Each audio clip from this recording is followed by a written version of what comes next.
ஒரு ராஜா ஊரெல்லாம் சுத்தி பார்த்துட்டு வரலாம்னு ஒரு நாள் புறப்பட்டு போனார். ஒரு இடத்துல தறி நெசவு வேலை ரொம்ப மும்முரமா நடந்துகிட்டு இருந்தது.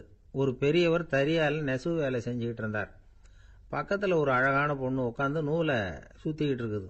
ராஜா அந்த பெரியவரை பார்த்து யார் இந்த பொண்ணுன்னு விசாரிச்சார். ராஜா அப்படி கேட்டதும் அவருக்கு ரொம்ப பெருமையா போயிட்டுது. ஏன்னா உட்காந்துருந்தது அவரோட மகள். அரசே, இது என்னுடைய மகள். இவ வேகமா நூல் தெரிக்கக்கூடியவள். வைக்கோல் எடுத்து இவ தெரிச்சா கூட அது எல்லாம் பவுனிழையா வெளியில வரும் அப்படின்னு ஒரு ராசி இவளுக்கு அப்படின்னு ரொம்ப பெருமையா ராஜா கிட்ட சொன்னார். ராஜா இதை கேட்டதும் அசந்துட்டார். அப்படியா, இவ்வளவு அழகும் சாமர்த்தியமும் உள்ள இந்த பொண்ணு என்னோட வரட்டுமே, இவளை என் மருமகளா ஆக்கிக்கிறேன் அப்படின்னார் ராஜா. அந்த பெரியவருக்கு ஒன்றும் புரியல. ஏதோ கொஞ்சம் பெருமையா சொல்ல போவ அது இப்படி ஆயிட்டுதே அப்படின்னு கவலைப்பட்டார். இருந்தாலும் ராஜா பேச்ச தட்ட முடியுமா, மகளை அனுப்பி வச்சுட்டார். ராஜா அந்த பொண்ணை அரண்மனைக்கு அழைச்சிட்டு வந்தார். அங்கே ஒரு அறையில் வச்சு பூட்டி விட்டார். அந்த ரூமு நிறைய வைக்கோலை கொண்டாந்து போட்டு அடைச்சாங்க.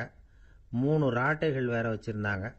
நாளைக்கு பொழுது விடியறதுக்குள்ளே நீ இந்த வைக்கோலையெல்லாம் தங்க இழைகளாக மாற்றி காட்டணும். நாளைக்கு காலம்புறம் வந்து நான் இந்த அறை கதவை திறப்பேன். உன் தகப்பன் சொன்னது மாதிரி எல்லாம் தங்கமாக மாறி இருக்கணும், இல்லைன்னா நீ உயிர் தப்ப முடியாது அப்படின்னு உத்தரவு போட்டார். பாவம் அந்த பொண்ணு என்ன பண்ணும், பகல் பூரா அழுதுகிட்டே உட்காந்துருக்குது. ராத்திரி பூராவும் தூக்கம் வரல. மறுநாள் அதிகாலை நேரத்தில் யாரோ கதவை தட்டுற சத்தம் கேட்டுது. பயந்துக்கிட்டே கதவை திறக்கிறா. திறந்து பார்த்தா வெளியில் 3 அவலட்சணமான பெண்கள். ஒருத்திக்கு வந்து கால் அகலமாக முறை மாதிரி இருக்கு, இன்னொருத்திக்கு கட்டை விரல் கரண்டி மாதிரி பெருசாக இருக்குது, 3வது பொண்ணுக்கு உதடு தடிச்சு ரப்பர் மாதிரி தொங்கிக்கிட்டு இருக்கு. யார் நீங்கள், உங்களுக்கு என்ன வேணும் அப்படின்னு கேட்குது இந்த பொண்ணு. நாங்கள் உங்களுக்கு உதவி செய்யறதுக்கு தான் வந்திருக்கிறோம் அப்படின்னு சொல்லி உள்ளே வந்தாங்க. உட்காந்தாங்க. கொஞ்ச நேரத்துக்குள்ள உள்ளே இருந்த வைக்கோலையெல்லாம் தங்க இழைகளாக மாற்றி கொடுத்துட்டு போயிட்டாங்க. காலையில் ராஜா வந்தார், பார்த்தார். ஆகா பேஷுனார். இன்னும் கொஞ்சம் வைக்கோலை கொண்டாந்து அந்த ரூமில் போட சொன்னார். இந்த வைக்கோலையும் இன்னைக்கு தங்கமாக மாற்றிவிடு, நாளைக்கு மறுநாள் உனக்கும் இளவரசனுக்கும் கல்யாணம்னு சொல்லிவிட்டார். இன்னைக்கு ராத்திரி அந்த 3 பொண்ணுங்களும் வந்தாங்க. வைக்கோலை பொண்ணு இழைகளாக மாற்றினாங்க, புறப்பட்டாங்க. இந்த பொண்ணு அவங்க காலில் விழுந்து வணங்கினா. என் உசுரை காப்பாற்றினீங்க, உங்களுக்கு நான் என்ன கைமாறு செய்ய போகிறேன் அப்படின்னா. பயப்படாத, நீ விரும்பினா எங்களுக்கு ஒரு உதவி செய்யலாம். உன்னுடைய கல்யாணத்துக்கு நாங்கள் 3 பேரும் வரோம்.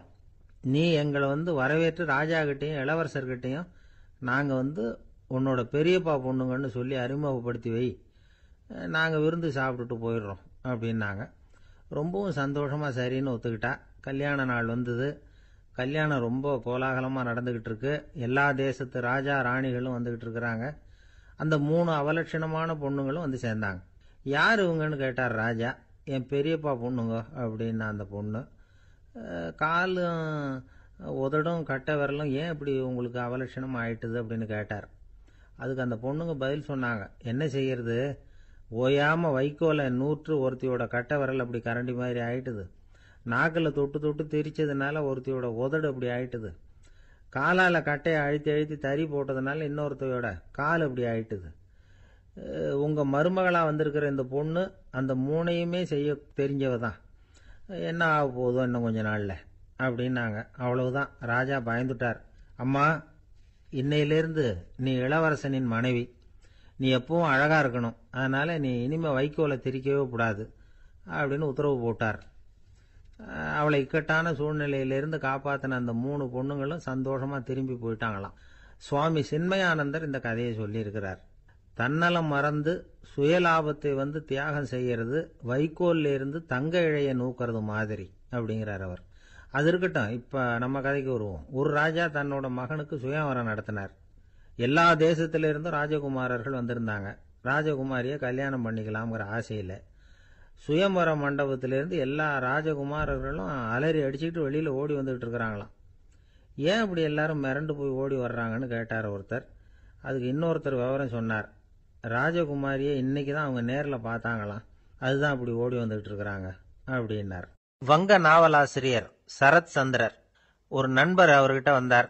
வழக்கமா எல்லா எழுத்தாளர்கள்கிட்டையும் கேட்கிற ஒரு கேள்வியை கேட்டார். நீங்க எழுத்துத்துறைக்கு வந்தது எப்படி, இதுதான் கேள்வி. அதை தெரிஞ்சு என்ன பிரயோஜனம்னார் சரத் சந்திரர். சும்மா சொல்லுங்களேன், தெரிஞ்சுக்கிறேன் அப்படின்னார் வந்தவர். சரி சொல்றேன்னு ஆரம்பிச்சார். நான் வந்து ரங்கூன்ல வேலை பார்த்துக்கிட்டு இருந்தேன். சம்பளம் பத்தல.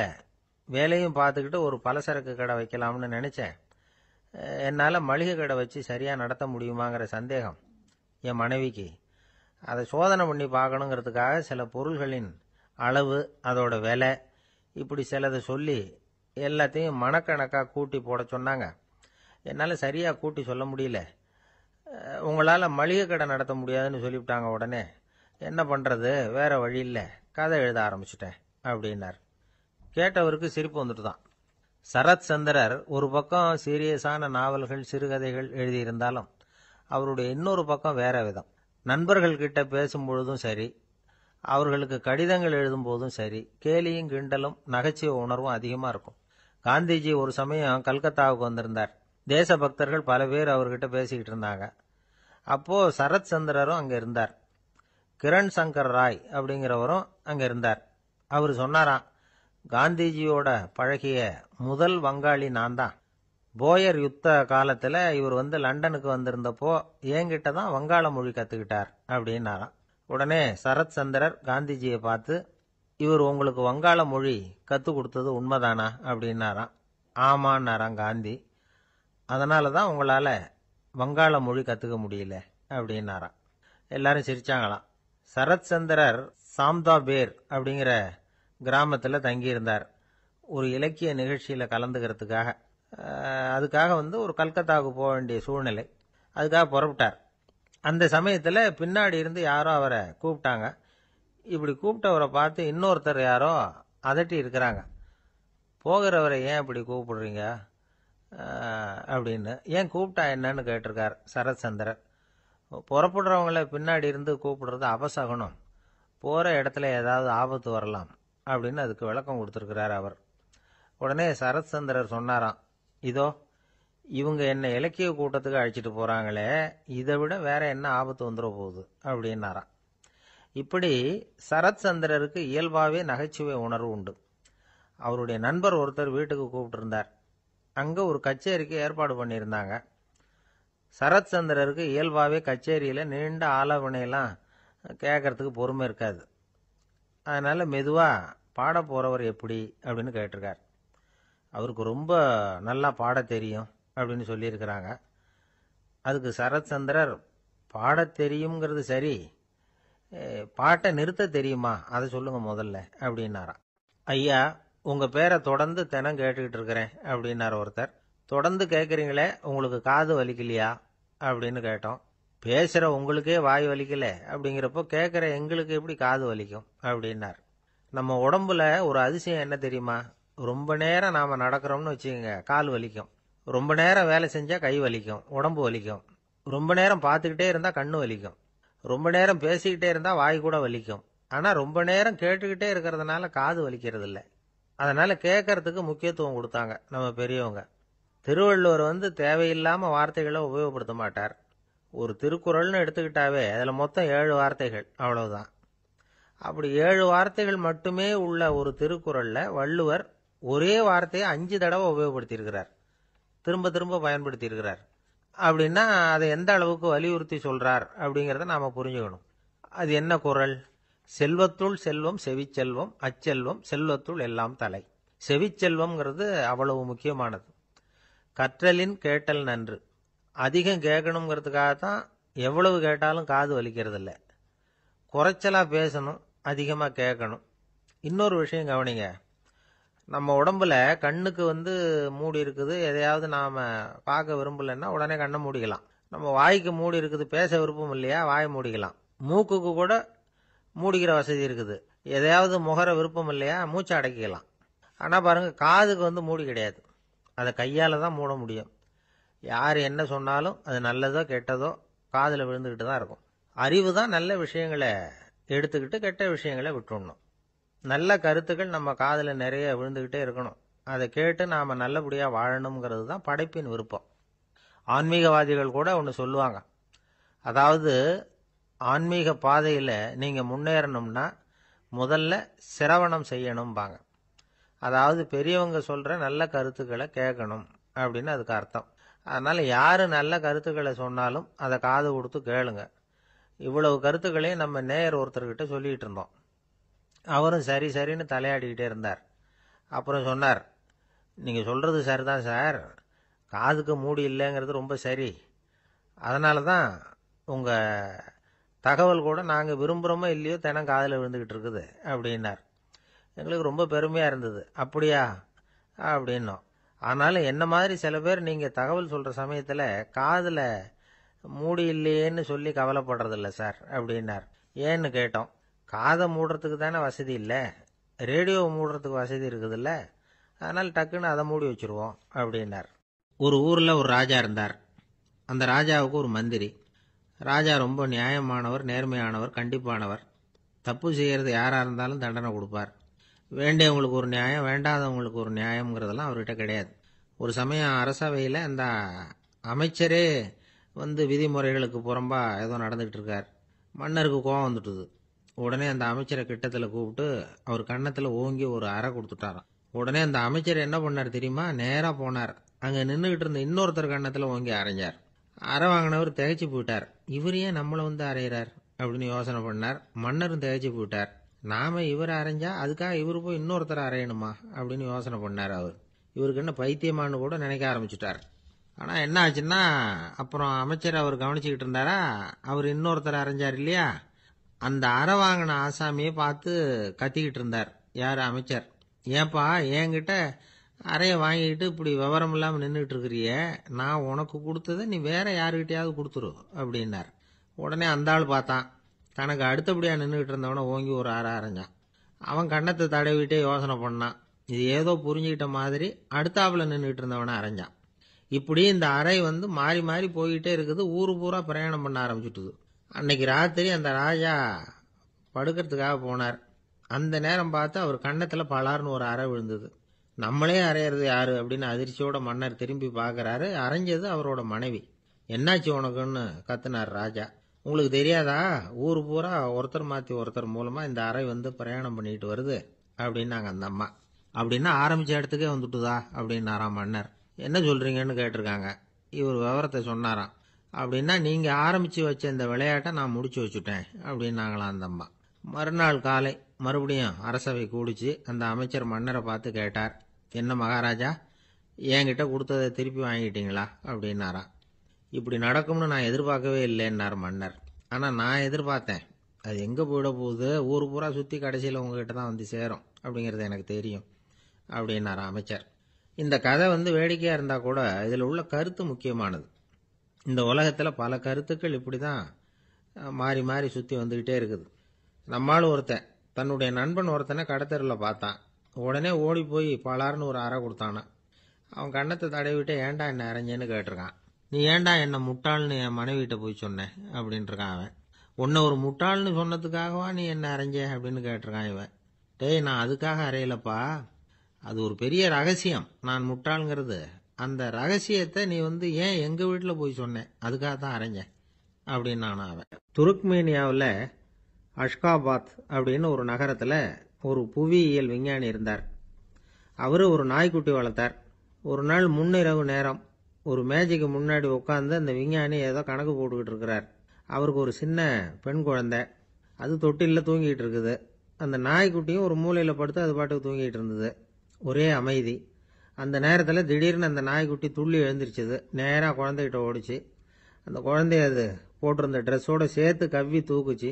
தூக்கிக்கிட்டு வாசல் பக்கம் ஓடிச்சு. நாய்க்குட்டி குழந்தைய கவ்வி தூக்க முடியுமாங்கிற சந்தேகம் உங்களுக்கு இல்லையா? நீங்கள் நம்ம ஊர் நாய்க்குட்டியவே பார்த்து பழக்கப்பட்டிருக்கீங்க, அதனால் நம்புறதுக்கு சிரமமாக இருக்கும். அந்த ஊர்லெலாம் அது ரொம்ப ஸ்ட்ராங்காக இருக்கும், ஒரு ஏதோ கண்ணுக்குட்டி மாதிரி இருக்கும். விஞ்ஞானி அதை பார்த்துட்டார். உடனே அந்த நாய்க்கு வெறி பிடிச்சிட்டுதுன்னு முடிவு பண்ணிட்டு தன்னோட கை துப்பாக்கி எடுத்துக்கிட்டு ஓடி வந்தார். அவர் வெளியில் நாய்க்குட்டி எங்கே அப்படின்னு பார்த்து தேடுறார். அந்த நேரத்தில் அந்த வீடு இடிஞ்சு விழுது. காரணம் பூமி அதிர்ச்சி. இப்படி பூமி அதிர்ச்சி உண்டாக போகுதுங்கிறது அந்த நாய்க்குட்டிக்கு முன்னாடியே தெரிஞ்சு போச்சு. அதுதான் குழந்தைய தூக்கிட்டு வெளியில் ஓடி வந்திருக்குது. அது மூலமாக அந்த குடும்பத்தையே காப்பாற்றி இருக்குது அந்த நாய்க்குட்டி. இந்த சம்பவம் நடக்கிறதுக்கு 3 நாளைக்கு முன்னாடியே சில பிராணிகளுக்கு இப்படி நடக்க போகுதுங்கிறது தெரிஞ்சிருக்குதான். ஆமாம், அந்த நகரத்தில் 3 நாளைக்கு முன்னாடியே பாம்பு, பல்லி இதெல்லாம் அது தங்கியிருந்த வலையை விட்டு வெளியில் ஓடி வந்துட்டுது. அதே மாதிரி அங்கே இருந்த புறாவெல்லாம் பறந்து போயிடுச்சான். இதே மாதிரி யுகோஸ்லோவியாவில் கூட ஒரு நகரம், அங்கே ஒரு நாள் ராத்திரி ஒரு மிருக காட்சி சாலையில் திடீர்னு ஒரு பெரிய கலவரம், கூச்சல், குழப்பம். அங்கே இருந்த கழுதை, புலி, யானை, பறவை எல்லாம் கண்ணாபின்னான்னு கத்த ஆரம்பிச்சுட்டுது. நீர் யானை அதுக்குன்னு போட்டிருந்த தடுப்பையே தாண்டி குதிச்சு வெளியில் வந்துட்டு தான். மறுநாள் தான் எல்லாருக்கும் விஷயம் புரிஞ்சுது. அடுத்த நாள் காலையில் அங்கே பூமி எதிர்ச்சி உண்டாயிட்டுது. இப்போ பாருங்க, அதாவது மனுஷனை போய் தீர்க்க தரிசி அது இதுன்னு சொல்லிட்டு இருக்கிறோம். இவனை விட அது பரவாயில்லைன்னு தோணுது. அதாவது மிருகங்கள் ஒன்று நடக்க போகுதுங்கிறத முன்னாடியே புரிஞ்சுக்குதே. சரி, இதெல்லாம் எப்படி அது முன்கூட்டி புரிஞ்சுக்குது? அதுதான் படைப்பு ரகசியம். அதை கண்டுபிடிக்கிறதுக்கு தான் மனுஷன் ஆராய்ச்சி பண்ணிட்டு இருக்கிறான். விஞ்ஞானிகளோட ஆராய்ச்சியெல்லாம் ஒரு பக்கம் இருக்கட்டும், வீட்டுக்குள்ளேயே சில ஆராய்ச்சி பண்ணி பாருங்களேன். இப்போ சில யோசனை சொல்லி அதை சோதனை பண்ணி பாருங்க அப்படின்னு ஒருத்தர் சொன்னாராம். அதாவது இப்போ மழை வருமா வராதா அப்படின்னு தெரிஞ்சுக்கணுமா, உடனே ஒரு பூனைக்குட்டி பின்னாடியே மெதுவாக போய் அது என்ன செய்யுதுன்னு கவனித்து பார்க்கணும். பூனைக்குட்டி தன்னோட பாதத்தினால சுகத்தில் அப்படி கீறிக்கிட்டு இருக்கும். அப்படி கீறினா கண்டிப்பாக மழை வரும். சில சமயம் பூனைக்குட்டி அப்படியே மல்லாந்து படுத்துக்கிட்டு பாதத்தை உயர தூக்கும், அப்படியும் இப்படியும் புரளும். இப்படி செஞ்சதுன்னா அன்னைக்கும் மழை இருக்காது. அதனால் முன்னாடி இருந்தது மழை வர்றதுக்கு அறிகுறி, இது மழை இல்லைங்கிறதுக்கு அறிகுறி. பறவைகள் பிராணிகள் இதுகளோட நடவடிக்கைகளை பார்த்துட்டு அதையெல்லாம் அடிப்படையாக வச்சு தான் காலநிலையை கண்டுபிடிக்கிற கருவிகளை கண்டுபிடிச்சிருக்கிறாங்க. வாத்து இருக்குல்ல, சில சமயம் தன்னோட அழகை தன்னோட இறகுகளில் அப்படியே புதைச்சிக்கும். அப்படி செஞ்சால் குளிர்காலம் வரப்போகுதுன்னு அர்த்தம். பருவநிலை குளிராக மாறப்போகுதுங்கிறதுக்கு இதுதான் அறிகுறி. சிட்டுக்குருவி இருக்குதுல்ல, அதெல்லாம் புழுதியில் உழுந்து புரளும், சிறகுகளை படபடன்னு அடிச்சுக்கும். அப்படி செஞ்சால் மழை வரப்போகுதுன்னு அர்த்தம். ஒன்று மட்டும் நாம் நல்லா தெரிஞ்சுக்கணும், இயற்கையின் சீற்றம்னு சொல்கிறோம் இல்லையா, இயற்கை ஏன் நம்ம மேலே கோவப்படுது? இயற்கையை நாம் அனுசரித்து போகிறதில்ல, அதனால் கோவப்படுது. காடுகளை அழிக்கப்படாது, விலங்குகளை கொல்லக்கூடாது, இயற்கை ஏற்படுத்தி வச்சிருக்கிற சமநிலையை கெடுக்கக்கூடாது. அதை புரிஞ்சுக்கிட்டு வாழ்ந்தோம்னா பூமியும் நடுங்காது, நாமளும் நடுங்க வேண்டிய அவசியம் இருக்காது. ஒருத்தர் இருந்தார், சாராய கடைக்கு போனாராம், நிறைய சாப்பிட்டார். அப்புறம் சொன்னார், இது ரொம்ப அற்புதமான சரக்கு போல இருக்கு, உள்ளே போன உடனே இந்த பூமியே நடுங்கிறது மாதிரி இருக்கு எனக்கு அப்படின்னாராம். இதுக்கு கடைக்காரர் சொல்லியிருக்கார், நீங்கள் சாப்பிட்டது வெறும் பச்சை தண்ணி தாங்க, இப்போ ஏற்பட்டிருக்கிறது நிஜம் பூமி அதிர்ச்சி அப்படின்னாராம். கங்கை கரை தோட்டம் பக்கத்தில் ஒரு ஆசிரமம், அங்கே ஒரு பெரியவர் தங்கியிருக்கிறார். அவர் தான் ராமகிருஷ்ண பரமஹம்சர். அந்த ஆசிரமம் இருந்த இடம் கரக்பூர். வங்காளத்தில் பொதுவாக எல்லாரும் மீன் சாப்பிட்றது உண்டு. கங்கையில் குளிச்சுட்டு கையில் ஒரு மீனோட வர்றது வழக்கம். இவர் இருக்கிற இடத்துக்கு கங்கையில் படகு வழியாக வரணும். அப்படி தான் எல்லாரும் வருவாங்க. வர்றவங்கள ஒன்று கூட்டி ஆன்மீக விஷயங்களை பற்றி பேசிக்கிட்டு இருப்பார். ஒவ்வொரு நாள் ஒவ்வொருத்தர் நகரத்துக்கு போகணும், வரும்பொழுது மீன் கொண்டுகிட்டு வரணும். அதுக்கு ஒரு அட்டவணையே உண்டு ஆசிரமத்தில். அது பிரகாரம் ஒரு நாள் சுவாமி யோகானந்தர் படகுல போனார். படகை செலுத்தினவங்க ராமகிருஷ்ணரையும் சுவாமி யோகானந்தரையும் மற்றவங்களையும் பித்தர்கள் அப்படின்னு சொல்லி ஏளனமாக பேசினாங்க. அவங்க என்ன பைத்தியம் பிடிச்சவங்க அப்படிங்கிறது மாதிரி. சுவாமி யோகானந்தருக்கு ரொம்ப மென்மையான இதயம். இவங்க இப்படி கண்ணாபின்னான்னு பேசுகிறத பார்த்தா மீனை வாங்கிட்டு திரும்புகிறப்போ என்ன நடக்குமோ அப்படிங்கிற பயம் வேற வந்துட்டுது அவருக்கு. அவ்வளவு மென்மையானவர். இதை தெரிஞ்சுக்கிட்ட ராமகிருஷ்ணர், யோகானந்தா இங்கே வா அப்படின்னு கூப்பிட்டார். இவர் கண்ணீரை தொடச்சிக்கிட்டே கிட்ட போனார். சொன்னார், ஐயா, படகு ஓட்டுறவங்க உங்களை பற்றி மோசமாக பேசுகிறாங்க.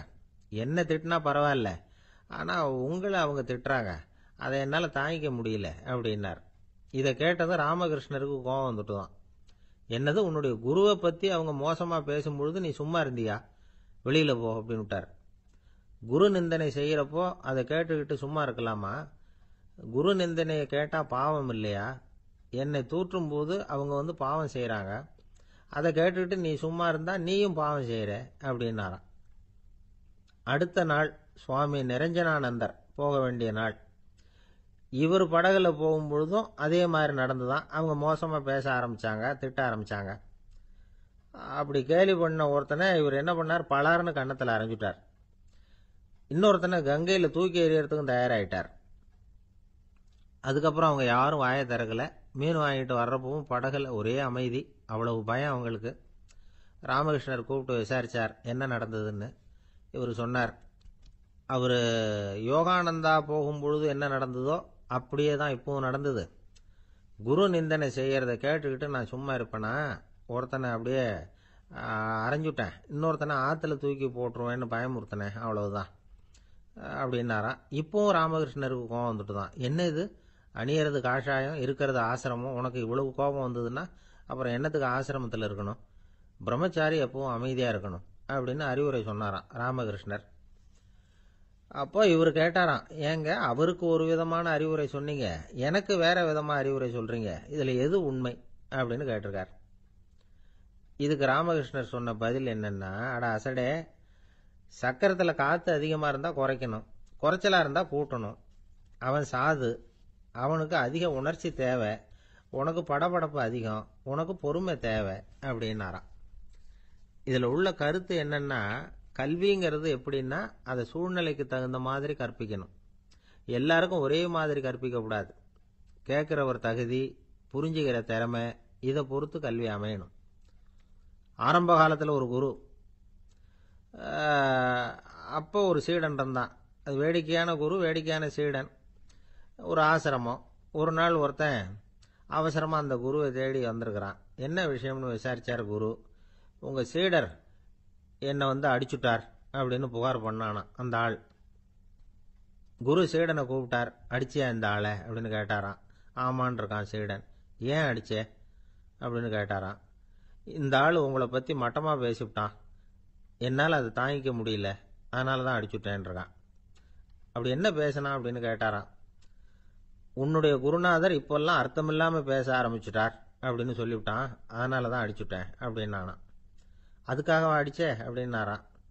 நான் அதுக்காக அடிக்கல குருவே, இப்பெல்லாம் நீங்க அர்த்தம் இல்லாம பேசுறதாக அவன் சொல்றான், அப்படின்னா இதுவரைக்கும் நீங்க அர்த்தத்தோட பேசினதாகத்தானே அர்த்தம், அது தப்பு தானே, அதனாலதான் அடிச்சேன் அப்படின்னு. ஒரு இலக்கிய கூட்டம் ஏற்பாடு பண்ணியிருக்கிறோம், நீங்க அவசியம் அதுல பேசணும் அப்படின்னு கேட்டுக்கிட்டார் ஒருத்தர். வேணாங்க, 4 பேருக்கு முன்னாடி நிக்கிறதுன்னா எனக்கு ரொம்ப கூச்சமா இருக்கும் அப்படின்னாரு இவரு. ஏன் சார் இன்னமும் குழந்தை மாதிரி கூச்சப்படுறீங்களே அப்படின்னார் அவர். அவரை ஒரு மாதிரியா சமாளிச்சு அனுப்பி வச்சுட்டு அதுக்கப்புறம் அதை பத்தி இவர் யோசிச்சு பார்த்திருக்கார். சில நிபுணர்கள் எழுதியிருக்கிறத படிச்சும் பார்த்திருக்கிறார். மனோதத்துவ நிபுணர்கள் என்ன சொல்றாங்க தெரியுமா? 10லேருந்து 20% குழந்தைகள் பிறக்கிறப்பவே கூச்ச சுபாவம் கொண்டதா தான் இருக்குதான். ஒரு தாத்தா தன்னோட பேர பிள்ளைய ஆசையா கூப்பிடுறார் விளையாட்டு காட்ட, அதை அழுதுகிட்டு ஓடி போகுது. ஒரு அம்மா தன்னோட பிள்ளைய பள்ளிக்கூடத்தில் சேர்க்கறதுக்காக கூப்பிட்டுக்கிட்டு போறாங்க. அந்த புள்ள அம்மாவோட முந்தானையில ஒளிஞ்சுக்கிட்டு வெளில வரமாட்டேங்குது. இவங்களெல்லாம் எப்படி சமாளிக்கிறது? குழந்தைகளோட கூச்ச சுபாவத்தை போக்குறது எப்படி? இதுக்கு நிபுணர்கள் சில யோசனைகளை சொல்லியிருக்கிறாங்க. மற்றவங்களுக்கு முன்னாடி என் பையனுக்கு கூச்சம் ரொம்ப அதிகம் சார், மற்றவங்க பார்த்தா ரொம்ப வெக்கப்படுறான், இப்படி சொல்ற அப்பாக்கள் உண்டு. என் பையன் புது மனுஷால பார்த்தா அட்டையா ஒட்டிக்குவான் சார் அப்படின்னு சொல்ற அப்பாக்களும் உண்டு. இப்படிலாம் குழந்தைகளுக்கு முத்திரை குத்துறது ரொம்ப தப்பான். புதுசா யாராவது வீட்டுக்கு வந்தா குழந்தை தானா தன்னோட கூச்சத்தையும் பயத்தையும் போக்கிக்கிட்டு சகஜமா மாறி வர்றதுக்கு வாய்ப்பு கொடுக்கணுமா. ஒரு கூட்டத்துக்கோ அல்லது சொந்தக்காரங்க கல்யாணத்துக்கோ குழந்தைய அழைச்சிட்டு போறீங்க, அங்க போய் கட்டாயப்படுத்தி குழந்தைய மற்றவங்க கிட்ட பேச சொல்லக்கூடாது. சில சமயம் குழந்தை தானா தன்னுடைய கூச்ச சுபாவத்தை விட்டு பேசுறதுக்கு முன் வந்தா அதை பாராட்டணும். குழந்தை கலகலப்பு இல்லாம மௌனமா இருந்ததுன்னா அதையும் கண்டுக்கப்படாது. குழந்தை பேச ஆரம்பிச்சா அதை ஆர்வத்தோட கவனிக்க தெரியணும். கலந்து உரையாடுற பழக்கத்தை வீட்லயே ஆரம்பிக்கலாம். கேட்டதுக்கு பதில் சொல் அப்படின்னு நீங்க அதிகாரம் பண்ணிட்டு இருக்கக்கூடாது. அது குழந்தைக்கு பேசுற சந்தர்ப்பத்தை குறைச்சிருமா இப்ப நாம அதிகாரம் பண்ணா. கேலி செய்யற பழக்கம் குழந்தைகளை ரொம்ப பாதிச்சிருமா. பெரியவங்களானதுக்கு அப்புறமும் சில பேர் கூச்சத்தோடவும் பயத்தோடவும் இருக்கிறதுக்கு இதுதான் காரணம். சின்ன வயசுல அவங்கெல்லாம் ஏதாவது கேலிக்கு ஆளாகி இருப்பாங்க. 2வது குழந்தை மூத்த குழந்தைய கேலிக்கு ஆளாகிற சந்தர்ப்பங்களை கண்டு கேலி பண்ணினா அது இளம் நெஞ்சங்களை விட்டு நீங்கிறதே இல்லையா. எப்பவும் குழந்தையோட நடை உடை பாவனைகளை பத்தி சொல்லிக்கிட்டே இருக்கக்கூடாதான். அதுவே கூச்ச சுபாவத்தை கொண்டுட்டு வந்துருமா. அப்பா எங்கன்னு யாராவது கேட்டா இது மாதிரி இன்ன காரியத்துக்காக வெளியில போயிருக்கார், இத்தனை மணிக்கு திரும்பி வருவார் அப்படின்னு சொல்ற அளவுக்கு குழந்தைகளை பழக்கப்படுத்தி வைக்கணும். போன்லயே யாராவது விசாரிச்சா கூட இது மாதிரி பதில் சொல்லு அப்படின்னு சொல்லணும். சின்ன சின்ன மீட்டிங்ல 4 வார்த்தை பேச தயார் பண்ணலாம். ஒரு கடையிலயோ அல்லது ஹோட்டல்லையோ ஏதாவது விவரம் கேட்கணும்னா உங்க குழந்தைய தைரியமா அனுப்புங்க.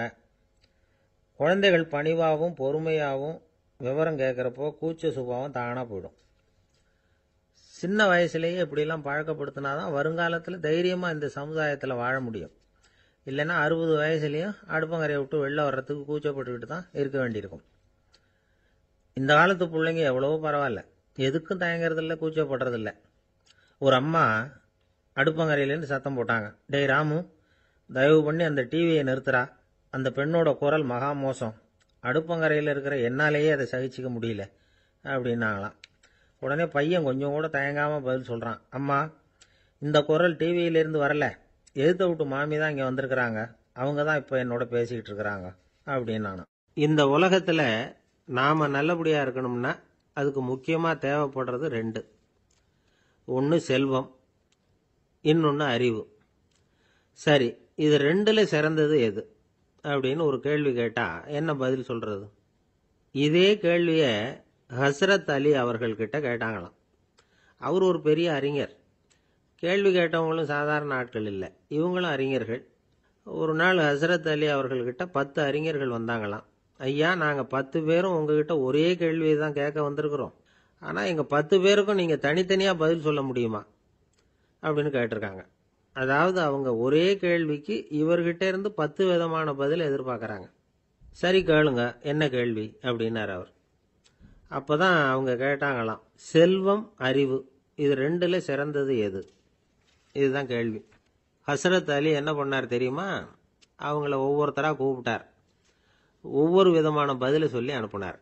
முதல்ல ஒருத்தரை கூப்பிட்டார், சொன்னார், அறிவுங்கிறது தீர்க்கதரிசிகள், ஞானிகள், மகான்கள் இவங்களோட பரம்பரை சொத்து. ஆனால் செல்வம்ங்கிறது கொடுங்கோலரின் ஆயுதம். அதனால் அறிவு தான் சிறந்தது அப்படின்னார். ரெண்டாவது ஆளை கூப்பிட்டார். உங்ககிட்ட செல்வம் இருந்தால் நீங்கள் தான் அதை காப்பாற்றணும்.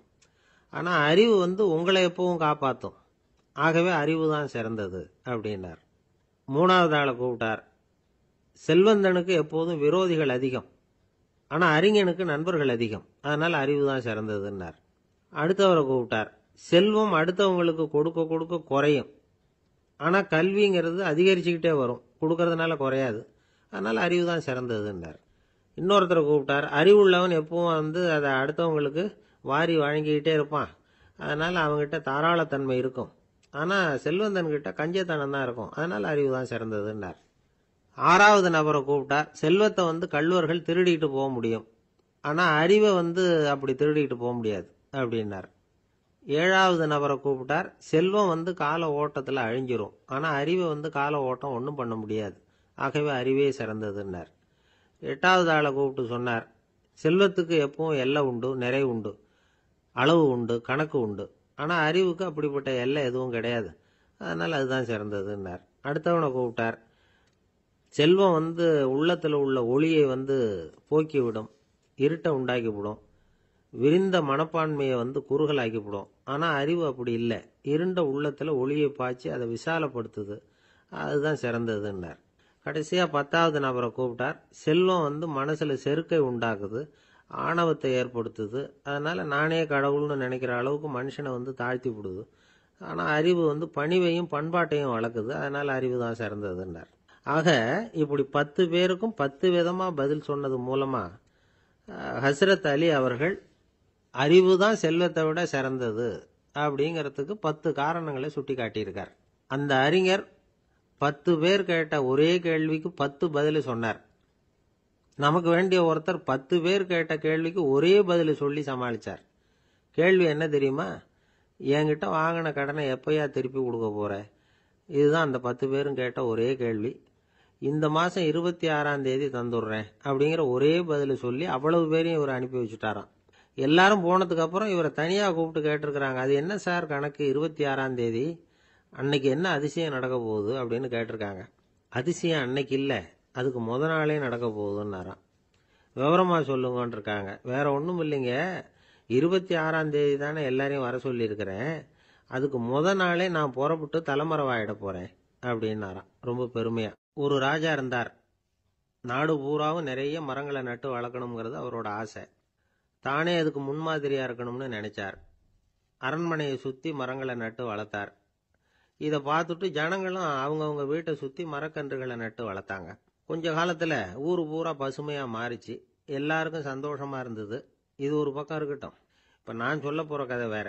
அதாவது அந்த ராஜா ஒரு நாள் தன்னுடைய அரண்மனையை சுற்றி இருக்கிற விதவிதமான மரங்களை எல்லாம் போய் பார்த்தார். எப்படி இருக்கிறீங்க அப்படின்னு ஒவ்வொரு மரத்துக்கிட்டையும் விசாரிச்சாராம். எந்த மரமும் சந்தோஷமாக இருக்கிறதா தெரியல. அதுக்கும் மனசில் ஒரு குறை.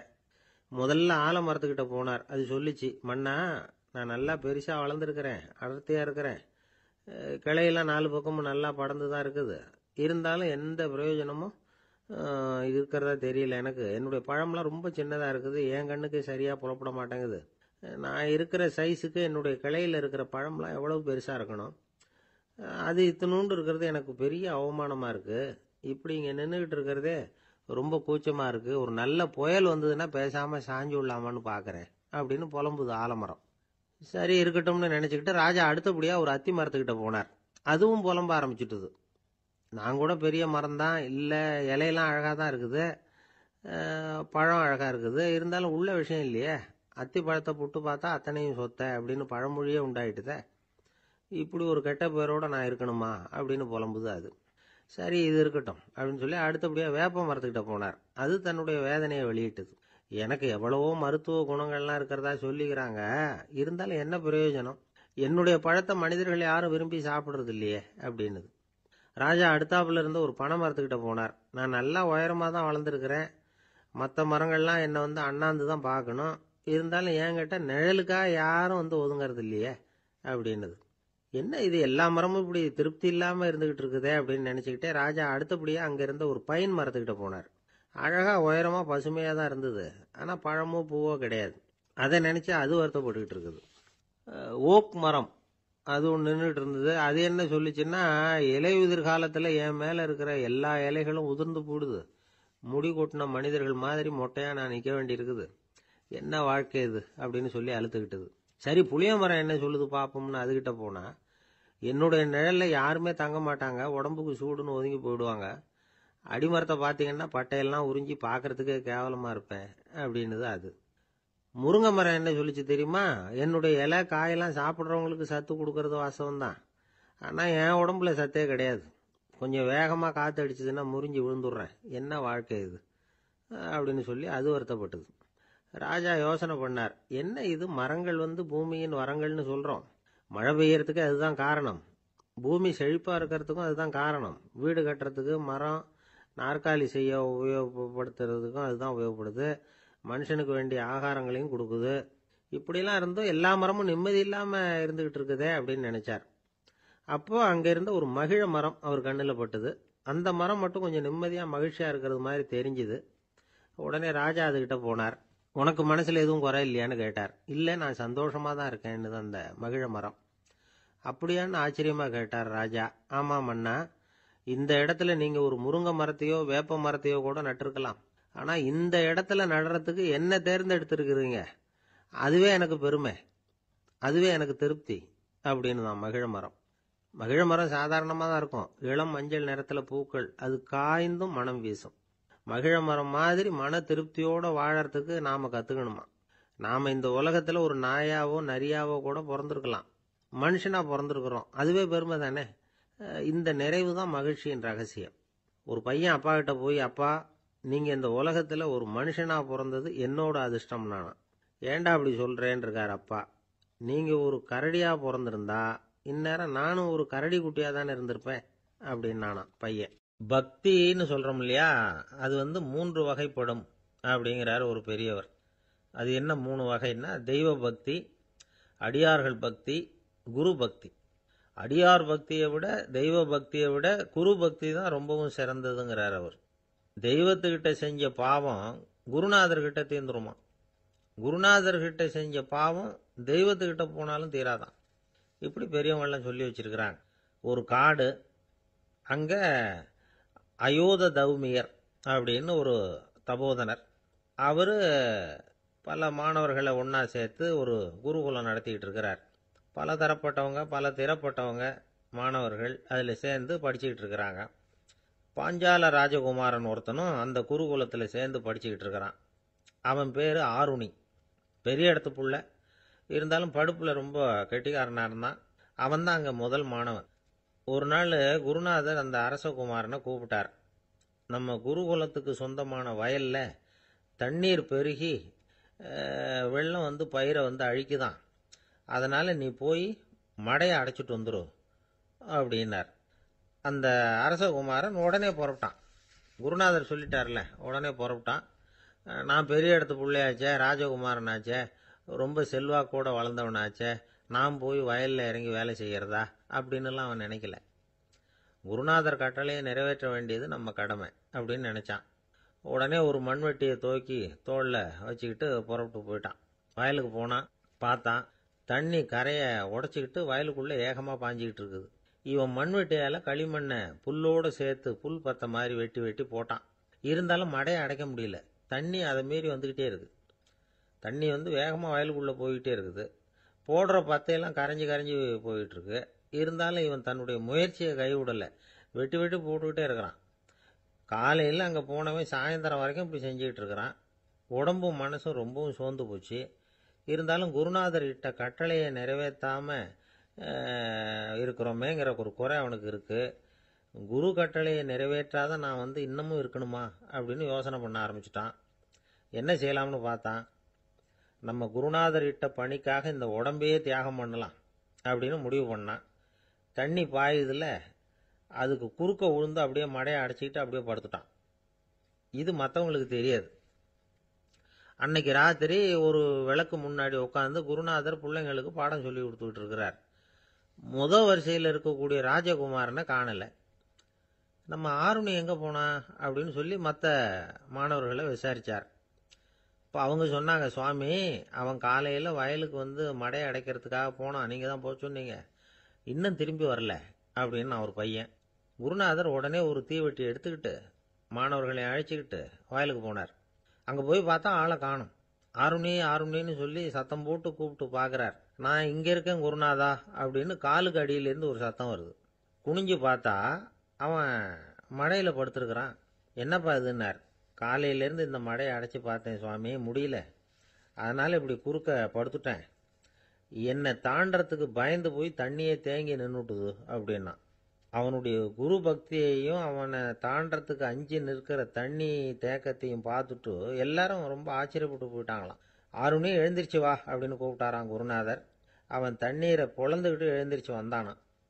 அதனால அவனுக்கு உத்தாலகன் அப்படின்னு ஒரு பேர். உத்தாலகன்னா தண்ணீரை பிளந்தவன் அர்த்தம். அந்த உத்தாலகன் மாதிரி இந்த காலத்து மாணவர்களுக்கும் குரு பக்தி வேணும் அப்படின்னு சொன்னோம் ஒரு பள்ளிக்கூடத்தில். உடனே நிறைய மாணவர்கள் எழுந்திரிச்சு நின்னாங்க. சார், நீங்கள் எங்களை இன்னமும் சரியாக புரிஞ்சுக்கலன்னு நினைக்கிறோம். அன்னைக்காவது ஒருத்தன் அப்படி இருந்தான், இன்னைக்கு ஏகப்பட்ட உத்தாலகர்கள் இருக்கிறோம். எங்கள் வாத்தியார் கட்டளை இட்டா இப்போவே அது மாதிரி வயலுக்கு போய் மடையில் குறுக்கப்படுத்துக்கிறதுக்கு இந்த வகுப்பில் உள்ள அத்தனை பேரும் தயாராக இருக்கிறோம் அப்படின்னாங்க. அப்படியா அப்படின்னு சொல்லி கேட்டோம் ரொம்ப சந்தோஷமா. ஒருத்தன் ரொம்ப அடக்கமாக எழுந்திரிச்சான். அப்புறம் சொன்னான், ஆமாம் சார், வகுப்பில் இவர் நடத்துகிற பாடத்தை கேட்டுக்கிட்டு இருக்கிறத விட பேசாமல் போய் மடையில் படுத்துடுறது ஒன்றும் கஷ்டமான காரியமாக இருக்காது, அதனால தான் எல்லாரும் அங்கே போகிறேன்னு சொல்கிறோம் அப்படிங்கிறான். ஒரு பெரியவர் உட்கார்ந்துருக்கிறார். அவரை சுற்றி அவருடைய தோழர்கள் உட்கார்ந்துருக்கிறாங்க. ஏதோ ஒரு முக்கியமான செய்தியை அவர் அவங்களுக்கு சொல்லிகிட்டு இருக்கிறார். அவங்களும் ஆர்வமாக கேட்டுக்கிட்டு இருக்கிறாங்க. இந்த சமயத்தில் யாரோ ஒரு ஆள் வேகமாக அங்கே வர்றார். வர்ற வேகத்திலேயே எனக்கு ஏதாவது உதவி செய்யுங்க அப்படின்னு கேட்டுக்கிட்டே வர்றார். கேட்கறது உதவி, ஆனால் குரல் மிரட்டுறது மாதிரி இருக்கு, அதட்டி கேட்கறது மாதிரி இருக்கு. இதை கேட்டது அந்த பெரியவர் ஆத்திரப்படலை, ஆனால் அவரை சுற்றி இருந்தவங்க ஆத்திரப்பட்டாங்க. இதை பெரியவர் கவனிச்சார். கொஞ்சம் அமைதியாக இருங்கன்னார். வந்தவரை கூப்பிட்டார்.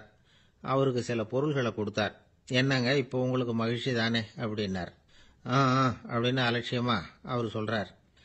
நான் உங்களை நல்ல முறையில் நடத்தினேன்னா அப்படின்னு கேட்குறாரு அவர் மறுபடியும். அதெல்லாம் ஒன்றும் இல்லை அப்படின்னு சொல்லி அவர் சொல்லிகிட்டு இருக்கிறாரு. குரலில் கடுமை குறையில. சுற்றி இருந்தவங்களால இதை பொறுத்துக்க முடியல. கோபத்தோடு அவரை நோக்கி நெருங்க ஆரம்பித்தாங்க. பெரியவர் அவங்களையெல்லாம் தடுத்து நிறுத்தினார். வந்தவரை வாங்க என்னோட அப்படின்னு சொல்லி அழைச்சிட்டு போனார். வீட்டுக்கு போனார். அங்கே போனதும் இன்னும் சில பொருள்களை எடுத்து அவர்கிட்ட கொடுத்தார். இப்போ திருப்தி தானே, நான் உங்ககிட்ட நல்ல முறையில் நடந்துக்கிட்டேனா அப்படின்னார். அவர் முகம் இப்போ தான் கொஞ்சம் மலர்ந்தது. ரொம்ப நன்றி, இறைவன் உங்கள் குடும்பத்துக்கு எல்லா நன்மைகளையும் செய்வான் அப்படின்னு சொன்னார். இதே வார்த்தைகளை என்னுடைய தோழர்கள்கிட்டே சொல்லிட்டீங்கன்னா அவங்க கோபம் தணிஞ்சிரும், வர முடியுமான்னார். கண்டிப்பாக வர்றேன் அப்படின்னாரு. மறுநாள் காலையில் அந்த இடத்துக்கு வந்தார். அதே மாதிரி சொல்லிவிட்டு அவர் போயிட்டார். தோழர்கள்லாம் ரொம்ப வியப்போடு பெரியவரை பார்த்தாங்க. அந்த பெரியவர் தான் நபிகள் நாயகம். அவர் சொன்னார், ஒருத்தன் ரொம்ப ஆசையா ஒரு ஒட்டகத்தை வளர்த்துக்கிட்டு வந்தான். ஒரு நாள் அந்த ஒட்டகம் வந்து கயத்தை அறுத்துக்கிட்டு ஓடி போயிட்டுது. அக்கம் பக்கத்தில் இருக்கிறவங்கெல்லாம் அந்த ஒட்டகத்தை பிடிக்கிறதுக்கு முயற்சி பண்ணாங்க. அதை துரத்திட்டு ஓடினாங்க. ஒட்டகம் வந்து தாறுமாறா ஓட ஆரம்பிச்சுது. இந்த சமயத்தில் ஒட்டகத்தை வளர்த்தவன் அங்கே ஓடி வந்தான். நீங்கள் அதை ஒன்றும் செய்ய வேணாம், விட்டுருங்க. அதோட சுபாவம் எனக்கு நல்லா தெரியும். அதை சுலபமாக என்னோட வழிக்கு கொண்டுட்டு வந்துட முடியும். நான் பார்த்துக்கிறேன், விட்டுருங்க அப்படின்னா. எல்லாரும் விலகி போயிட்டாங்க. இவன் என்ன செஞ்சான் தெரியுமா? கொஞ்சம் புல்லை கையில் எடுத்துக்கிட்டு அந்த ஒட்டகத்தை நெருங்கினான். அவ்வளவுதான். அது ஓடி வந்து இவன் காலடியில் உட்காந்துக்கிட்டது. செல்லமாக அதை அப்படியே தடவி கொடுத்தான். முதுகில் ஏறி உட்காந்துக்கிட்டான். அது பாட்டுக்கு சாதுவாக நடந்து போகுது. இந்த கதையை நபிகள் நாயகம் தம்முடைய தோழர்களுக்கு சொல்றார். ஒட்டகத்தை மட்டும் இல்லை, சில மனிதர்களையும் கூட சில விதத்தில் அணுகிதான் அவர்களை வந்து சீர்திருத்த வேண்டியிருக்குது அப்படிங்கிறத அவங்களுக்கு உணர்த்தினார். இது ஒரு அழகான உளவியல் அணுகுமுறை. சில குடும்ப தலைவர்கள் கூட இந்த ஒட்டகம் மாதிரி நடந்துக்கிறது உண்டு. அப்புறம் அடங்கி போகிறதும் உண்டு. ஒரு குடும்ப தலைவர் காலையில் எழுந்திரிச்சதுலேருந்து சத்தம் போட்டு கத்திக்கிட்டு இருப்பார். பக்கத்தில் இருந்தவங்கெல்லாம் ஓடி போய் சமாதானம் பண்ணி பார்த்தாங்க. அவர் ஓயறது மாதிரி தெரியல. கடைசியில் அவர் மனைவி வந்தாங்க. நீங்கள் எல்லாம் விலகி போயிடுங்க, அவர் சுபாவம் எனக்கு தெரியும், நான் பார்த்துக்கிறேன் அப்படின்னாங்க. சரின்னு எல்லாரும் போயிட்டாங்க. சாயந்தரமாக வந்து பார்க்குறாங்க, அவர் சத்தம் இல்லாமல் ஒரு மூலையில் உட்காந்துருக்கிறார். ரொம்ப சாதுவா. ஆச்சரியமாக இருந்தது. என்னம்மா பண்ணீங்கன்னு கேட்டாங்க. அது ஒன்றும் இல்லைங்க, ஒரு வேளை சாப்பாட்டை நிறுத்தினேன், பட்னி போட்டேன், அவ்வளவுதான் அப்படின்னாங்க அந்த அம்மா. ஒரு தடவை நாரதர் ஒரு தெரு வழியாக போய்கிட்டு இருந்தார். வழியில் ஒருத்தர் வேத சாஸ்திரம்லாம் படிச்சுக்கிட்டு உட்காந்துருந்தார். அவர் நாரதரை பார்த்து எங்கே போயிட்டு இருக்கிறீங்கன்னு கேட்டார். கடவுளை பார்த்துட்டு வரலாம்னு போயிட்டு இருக்கிறேன் அப்படின்னார் நாரதர். அப்படின்னா அவர்கிட்ட எனக்கு எப்போ முக்தி கிடைக்கும்னு கேட்டுட்டு வாங்களேன் அப்படின்னார் இவர். சரி, கேட்டு வரேன் அப்படின்னு சொல்லிவிட்டு நாரதர் நடந்தார். கொஞ்ச தூரத்தில் ஒரு மரத்தடியில் ஒரு தொழிலாளி செருப்பு தைச்சிக்கிட்டு உட்காந்துருந்தார். அந்த ஆளும் அதே மாதிரி கேட்டுக்கிட்டார். எனக்கு எப்போ முக்தி கிடைக்கும்னு கடவுள்கிட்ட கேட்டுக்கிட்டு வாங்களேன்னார். அவர்கிட்டையும் சரின்னு சொல்லிவிட்டு நாரதர் நேராக வைகுண்டத்துக்கு வந்து சேர்ந்தார். கடவுளை பார்த்தார். இவங்க ரெண்டு பேரும் சொல்லி அனுப்பின விஷயத்தை பற்றி கேட்டார். அதுக்கு கடவுள் சொன்னார், அந்த செருப்பு தைக்கிற தொழிலாளி உடல் நீத்ததும் உடனே என்னை வந்து அடைவான். ஆனால் அந்த சாஸ்திரம் படித்த ஆள் இப்போதைக்கு என்கிட்ட வந்து சேரமாட்டான். அவன் இன்னமும் பல பிறவிகள் எடுத்து அங்கேயே இருக்க வேண்டி இருக்குது. எப்போ இங்கே வந்து சேருவான்னு எனக்கே தெரியாது அப்படின்னார். நாரதருக்கு இதோட ரகசியம் என்னங்கிறது புரியல. எனக்கு ஒன்றும் புரியலையேன்னாரான் கடவுள்கிட்ட. சீக்கிரம் புரிஞ்சுக்குவேன். நீ திரும்பி போகிறப்போ நான் இங்கே வைகுண்டத்தில் என்ன செஞ்சுக்கிட்டு இருக்கேன்னு கேட்டால், ஒரு ஊசியின் துவாரத்தில் ஒரு யானையை கோத்துக்கிட்டு இருக்கிறேன்னு அவங்கக்கிட்ட சொல்லு அப்படின்னார் கடவுள் சிரிச்சுக்கிட்டே. நாரதர் பூமிக்கு திரும்பினார். கடவுளை பார்த்தீங்களா, எப்படி இருக்கார் அப்படின்னு விசாரித்தார்.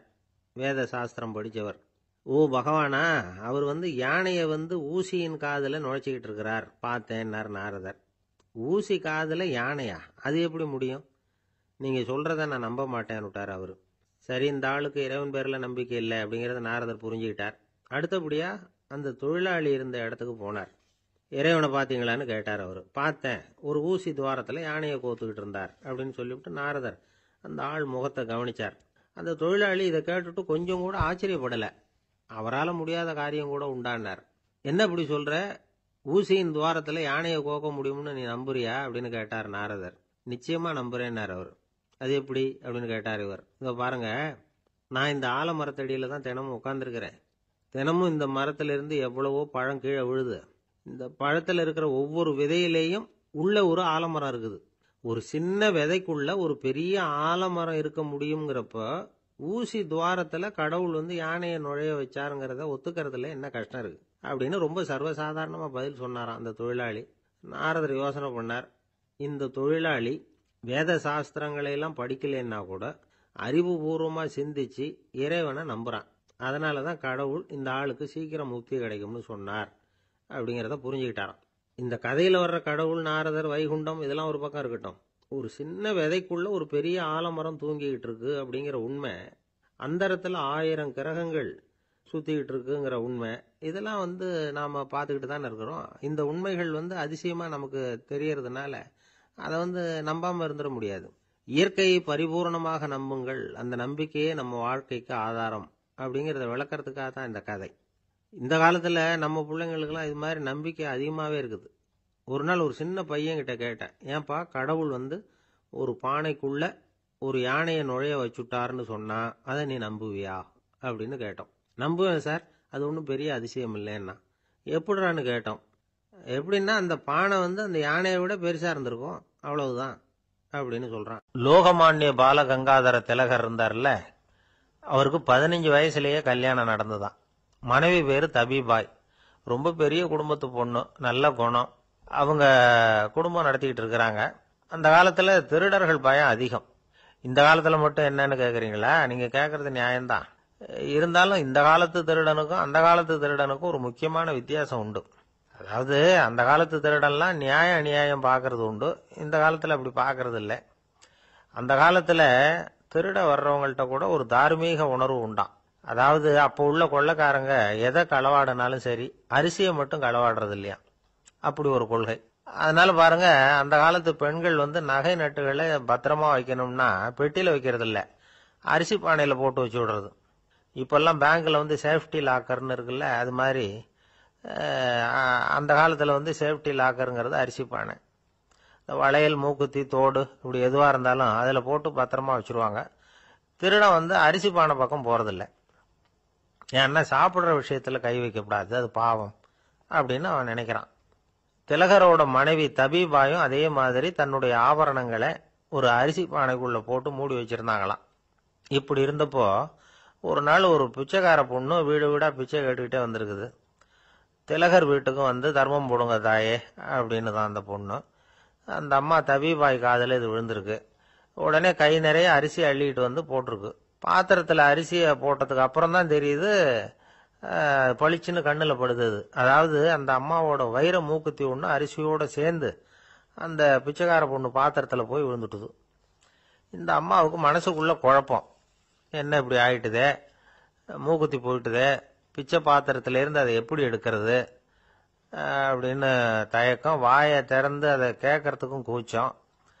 திண்ணையில உட்கார்ந்து இருந்த திலகர் இவ்வளவையும் பார்த்துக்கிட்டு இருக்கிறார். மனைவியின் மனசுக்குள்ள நடக்கிற மௌன போராட்டத்தை அவர் நல்லா புரிஞ்சுக்கிட்டாராம். மனைவியை பார்த்து சொன்னாராம், தபிபாய், இது தெய்வ சம்மதம். அவளுக்கு சேர வேண்டிய மூக்குத்தி அவகிட்ட போயிட்டுது. பிச்சை பாத்திரத்துல விழுந்த மூக்குத்தியை எடுக்க வேணாம் அப்படின்னாராம். சரின்னு சொல்லிவிட்டு மேற்கொண்டு எதுவும் சொல்லாம அந்த அம்மா வீட்டுக்குள்ள போயிட்டாங்களாம். இந்த காலத்துல எல்லாம் அது மாதிரி நடக்குமா? வெறும் அரிசியை போட்டுட்டு விவகாரம் பண்ணிட்டு இருக்க மாட்டோமா? ஒரு பெரிய மனுஷன் வீட்டுக்கு ஒரு பிச்சைக்காரன் வந்தான். ஐயா, நாங்க பிச்சைக்காரங்கள்லாம் சேர்ந்து ஒரு சங்கம் வச்சிருக்கிறோம், அதுக்கு நிதி சேர்க்கிறோம், அதுக்கு ஒரு 100 ரூபா கொடுத்தீங்கன்னா எங்களுக்கு பெரிய உதவியா இருக்கும் அப்படின்னானா. அதெல்லாம் ஒன்றும் கொடுக்க முடியாது போ அப்படின்னாராம் அவரு. அப்படின்னா ஒரு 50 ரூபாயாவது கொடுங்களேன் அப்படின்னு இருக்கான்.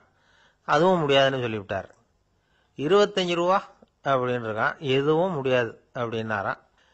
சரிங்க, இவ்வளவு பெரிய வீட்டுக்கு வெறுங்கையோட திரும்புறது நல்லா இருக்காது, அதனால சும்மா ஒரு 1 ரூபா மட்டுமாவது கொடுங்க அப்படின்னு இருக்கான் அவன். ஒரு பைசா கூட என்கிட்ட கிடையாது அப்படின்னு விட்டாரான் இவர். அப்படின்னா நீங்க ஒரு காரியம் பண்ணுங்களேன் அப்படின்னானா அவன். என்ன செய்யணும் அப்படின்னு இருக்கார்.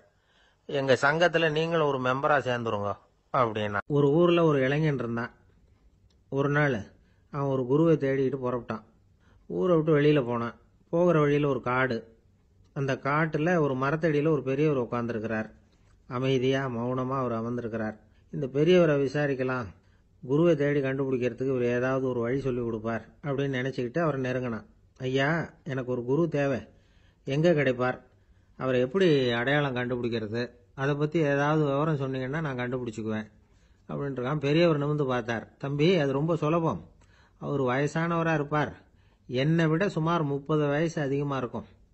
அவர் ஒரு மரத்தடியில் தான் உட்காந்துருப்பார் அப்படின்னு இருக்கான். சரிங்க பெரியவரே, அது என்ன மாதிரியான மரம், எப்படி இருக்கும் அப்படின்னு கேட்டிருக்கான். பெரியவர் அந்த விவரங்களையும் சொல்லியிருக்கிறாரு. அது மட்டும் இல்ல, சந்திக்கிற நாள், நேரம், வினாடி முதற்கொண்டு எல்லா விவரங்களையும் துல்லியமா சொன்னாராம். இவ்வளவு விவரங்களை இவரால் எப்படி சொல்ல முடியுது அப்படின்னு இவனுக்கு ஆச்சரியம். இருந்தாலும் அந்த பெரியவர் கடைசியா ஒரு விவரம் சொன்னார். அது என்ன தெரியுமா, எப்படியும் நீ அவரை சந்திக்கிறதுக்கு ஒரு 30 வருஷம் ஆகும் அப்படின்னு சொல்லிவிட்டாராம். ரொம்ப நன்றிங்க பெரியவரே அப்படின்னு சொல்லிவிட்டு அந்த இளைஞன் புறப்பட்டு இருக்கான். இப்போ அவனுக்கு குரு பத்தின விவரம் எல்லாம் கிடைச்சிட்டுது, சந்திக்கிற நேரமும் தெரிஞ்சுட்டுது. ஆனா 30 வருஷம் அவரை தேடி அலைய வேண்டியிருக்குமே. அவன் தேட ஆரம்பிச்சான். காடு மலை எல்லாம் சுத்தி அலைஞ்சான். பல வருஷங்கள் தேடினான், அழுத்து போயிட்டான். கடைசியில அவனுக்கும் வயசாயிட்டுது. கடைசியில் தன்னுடைய சொந்த ஊருக்கே திரும்பி போய்கிட்டு இருந்தான். அங்கே ஒரு மரத்தடியில் அவன் தேடிக்கிட்டு இருந்த குருநாதர் கிடைச்சார். யார் அவருன்னா, 30 வருஷத்துக்கு முன்னாடி வழி சொல்லி கொடுத்தாருல அதே பெரியவர். அவருக்கு இப்போ 30 வயசு அதிகமாக இருந்தது. அதே மரம். அன்னைக்கு பெரியவர் சொன்ன அடையாளம் இப்போ பொருத்தமாக இருந்தது. இப்போ அந்த பெரியவர் சொன்னார், சரியா வந்து சேர்ந்துட்ட, வா, உனக்காக தான் நான் இவ்வளவு காலமும் காத்துக்கிட்டு இருந்தேன் அப்படின்னாராம். என்ன சொல்றீங்கன்னு இருக்கான்.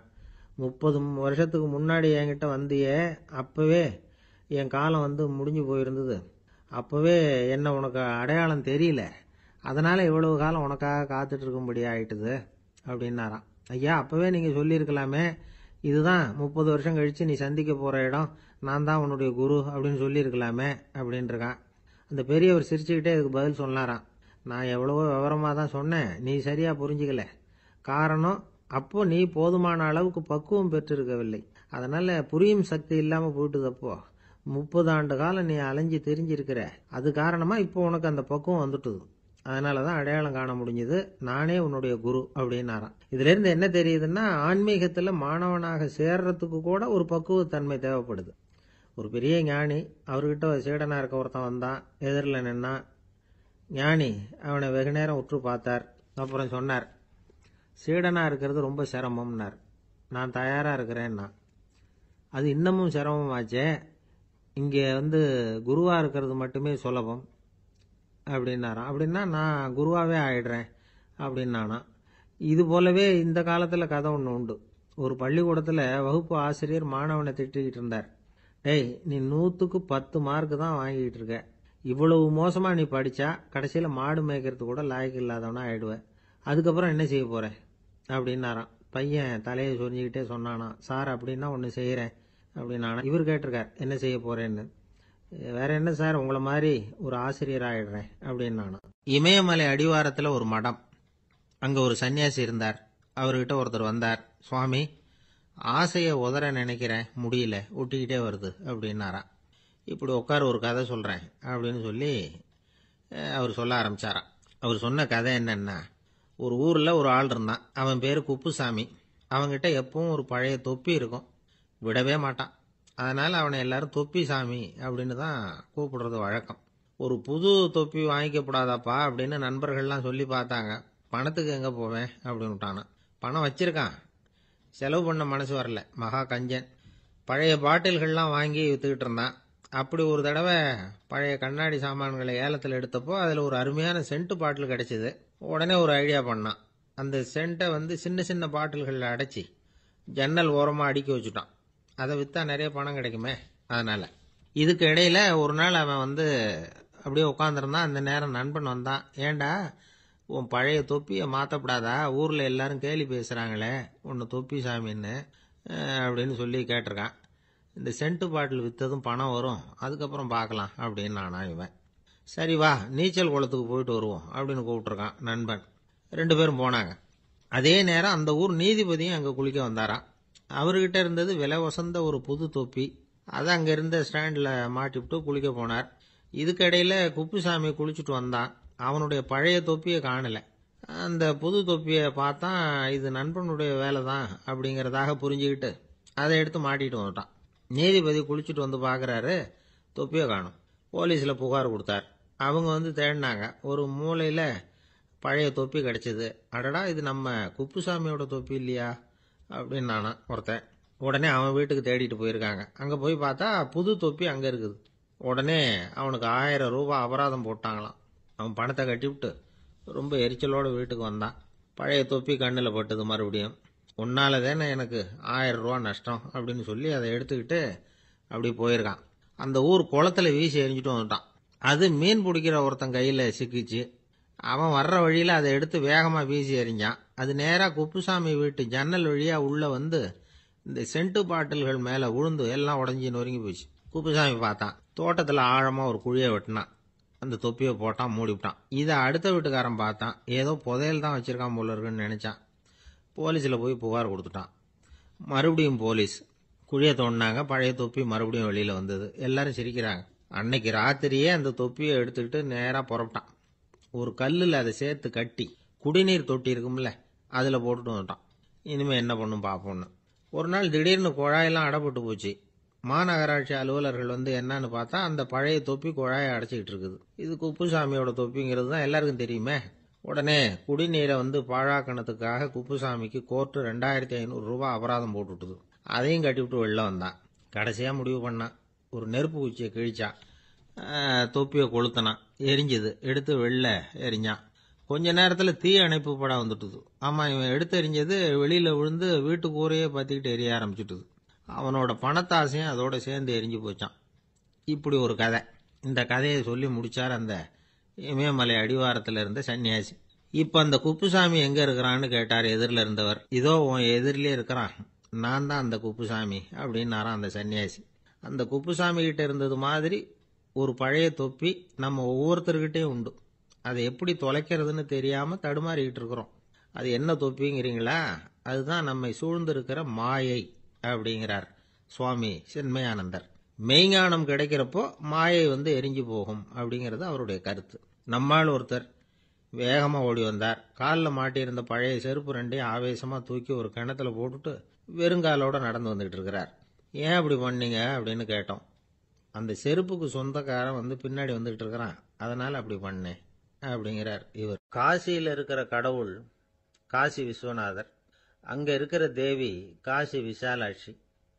இவங்க 2 பேரும் ஒரு நாள் பேசிக்கிட்டு இருந்தப்போ கடவுள் சொன்னார், இந்த மனிதர்களை நாம ரொம்பவும் நம்பிக்கையோட தான் படைச்சிருக்கிறோம். இருந்தாலும் அவங்களுக்கு தான் நம்பிக்கை இல்லை, எதுலேயும் ஒரு உண்மையான நம்பிக்கை இல்லாமல் வாழ்ந்துகிட்டு இருக்கிறாங்க அப்படின்னார். என்ன அப்படி சொல்றீங்க? அதோ பாருங்க, எவ்வளவு பேர் காசியை தேடிட்டு கங்கையில் குளிச்சுக்கிட்டு இருக்கிறாங்க.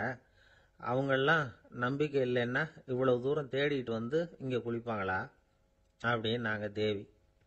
சரி, அதை சோதிச்சு பார்க்கலாம் அப்படின்னு 2 பேரும் முடிவு பண்ணிக்கிட்டாங்க. உடனே ஒரு திட்டம் போட்டாங்க. அது எப்படின்னா, நாம் 2 பேருமே பக்தர்கள் மாதிரி உருவத்தை மாற்றிக்கிட்டு கங்கை கரைக்கு போக வேண்டியது. நான் கங்கையில் இறங்கி குளிக்கிறேன். கொஞ்ச நேரத்தில் சுழலில் மாட்டிக்கிட்டது மாதிரி நடிக்கிறேன். நீ உடனே கரையிலிருந்து சத்தம் போடு, என்னோட வீட்டுக்காரரை யாராவது காப்பாற்றுங்களேன் காப்பாற்றுங்களேன்னு சத்தம் போடு. அதோட இன்னொன்று சொல்லு, யாராவது ஒரு புண்ணிய ஆத்மா அவர்கிட்ட போய் அவருடைய முடியை பிடிச்சி இழுக்கணும். அப்படி ஒரு சாபம் இருக்குது எங்களுக்கு. புண்ணிய ஆத்மா, அதாவது எந்த பாவமும் செய்யாத இல்லாத ஒருத்தர் தான் அவரை காப்பாற்ற முடியும். அப்படிப்பட்டவங்க யாராவது வெள்ளத்தில் குதிச்சு என்னுடைய கணவரை காப்பாற்றுங்கோ அப்படின்னு நீ சத்தம் போடு, கூச்சல் போடு, என்ன நடக்குதுன்னு பார்க்கலாம் அப்படின்னார் கடவுள். சரின்னு சொல்லி 2 பேருமா சாதாரண பக்தர்கள் மாதிரி கங்கை கரைக்கு சேர்ந்தாங்க. அவர் இறங்கி குளிச்சார். திட்டம் போட்டது மாதிரியே சுழலில் மாட்டிக்கிட்டது மாதிரி கத்துனார். கரையில் இருந்த அந்த அம்மா, ஐயோ என் கணவரை காப்பாற்றுங்களேன், யாராவது காப்பாற்றுங்களேன்னு கத்துனாங்க. பல பேர் ஓடி வந்தாங்க. உடனே இவங்க, பாவம் இல்லாத புண்ணிய ஆத்மா ஒருத்தரால தான் என்னுடைய கணவர் காப்பாற்றப்படணுங்கிறது விதி, அப்படி ஒரு சாபம் இருக்கு, அதனால புண்ணிய ஆத்மா யாராவது அவர்கிட்ட போய் அவர் முடியை பிடிச்சி தூக்குனா அவரை காப்பாற்றி போடலாம் அப்படின்னாங்க. இவங்க இப்படி சொன்னதும் எல்லாரும் திகைச்சு போய் நின்றுட்டாங்க. ஒவ்வொருத்தருக்கும் அவங்க செஞ்ச பாவம்லாம் ஒவ்வொன்றா ஞாபகத்துக்கு வர ஆரம்பிச்சுட்டுது. சரி, இதுக்கு நாம லாயக்கு இல்லை அப்படின்னு சொல்லி ஒதுங்கி போக ஆரம்பிச்சிட்டாங்க எல்லாம். இந்த சமயத்தில் யாரோ ஒருத்தர் வேகமாக ஓடி வந்தார். ஆற்றுல குதிச்சார். அவர்கிட்ட போனார், முடியை பிடிச்சார், தூக்குனார், அவரை காப்பாற்றி கரைக்கு கொண்டுட்டு வந்துட்டார். அப்படி காப்பாற்றின அந்த ஆளை இவங்க 2 பேரும் தனியாக கூப்பிட்டுக்கிட்டு ஒரு மண்டபத்துக்கு வந்துட்டாங்க. விசாரிக்கிறாங்க. நீ யாரப்பா அப்படின்னு கேட்குறாங்க. ஏதும் தெரியாத மாதிரி. நான் இந்த ஊர் அன்ன சத்திரத்தில் வேலை செய்கிற ஒரு சமையல்காரன் அப்படிங்கிறார். நீ கங்கையில் குளிக்கிறது உண்டான்னு கேட்டிருக்காங்க.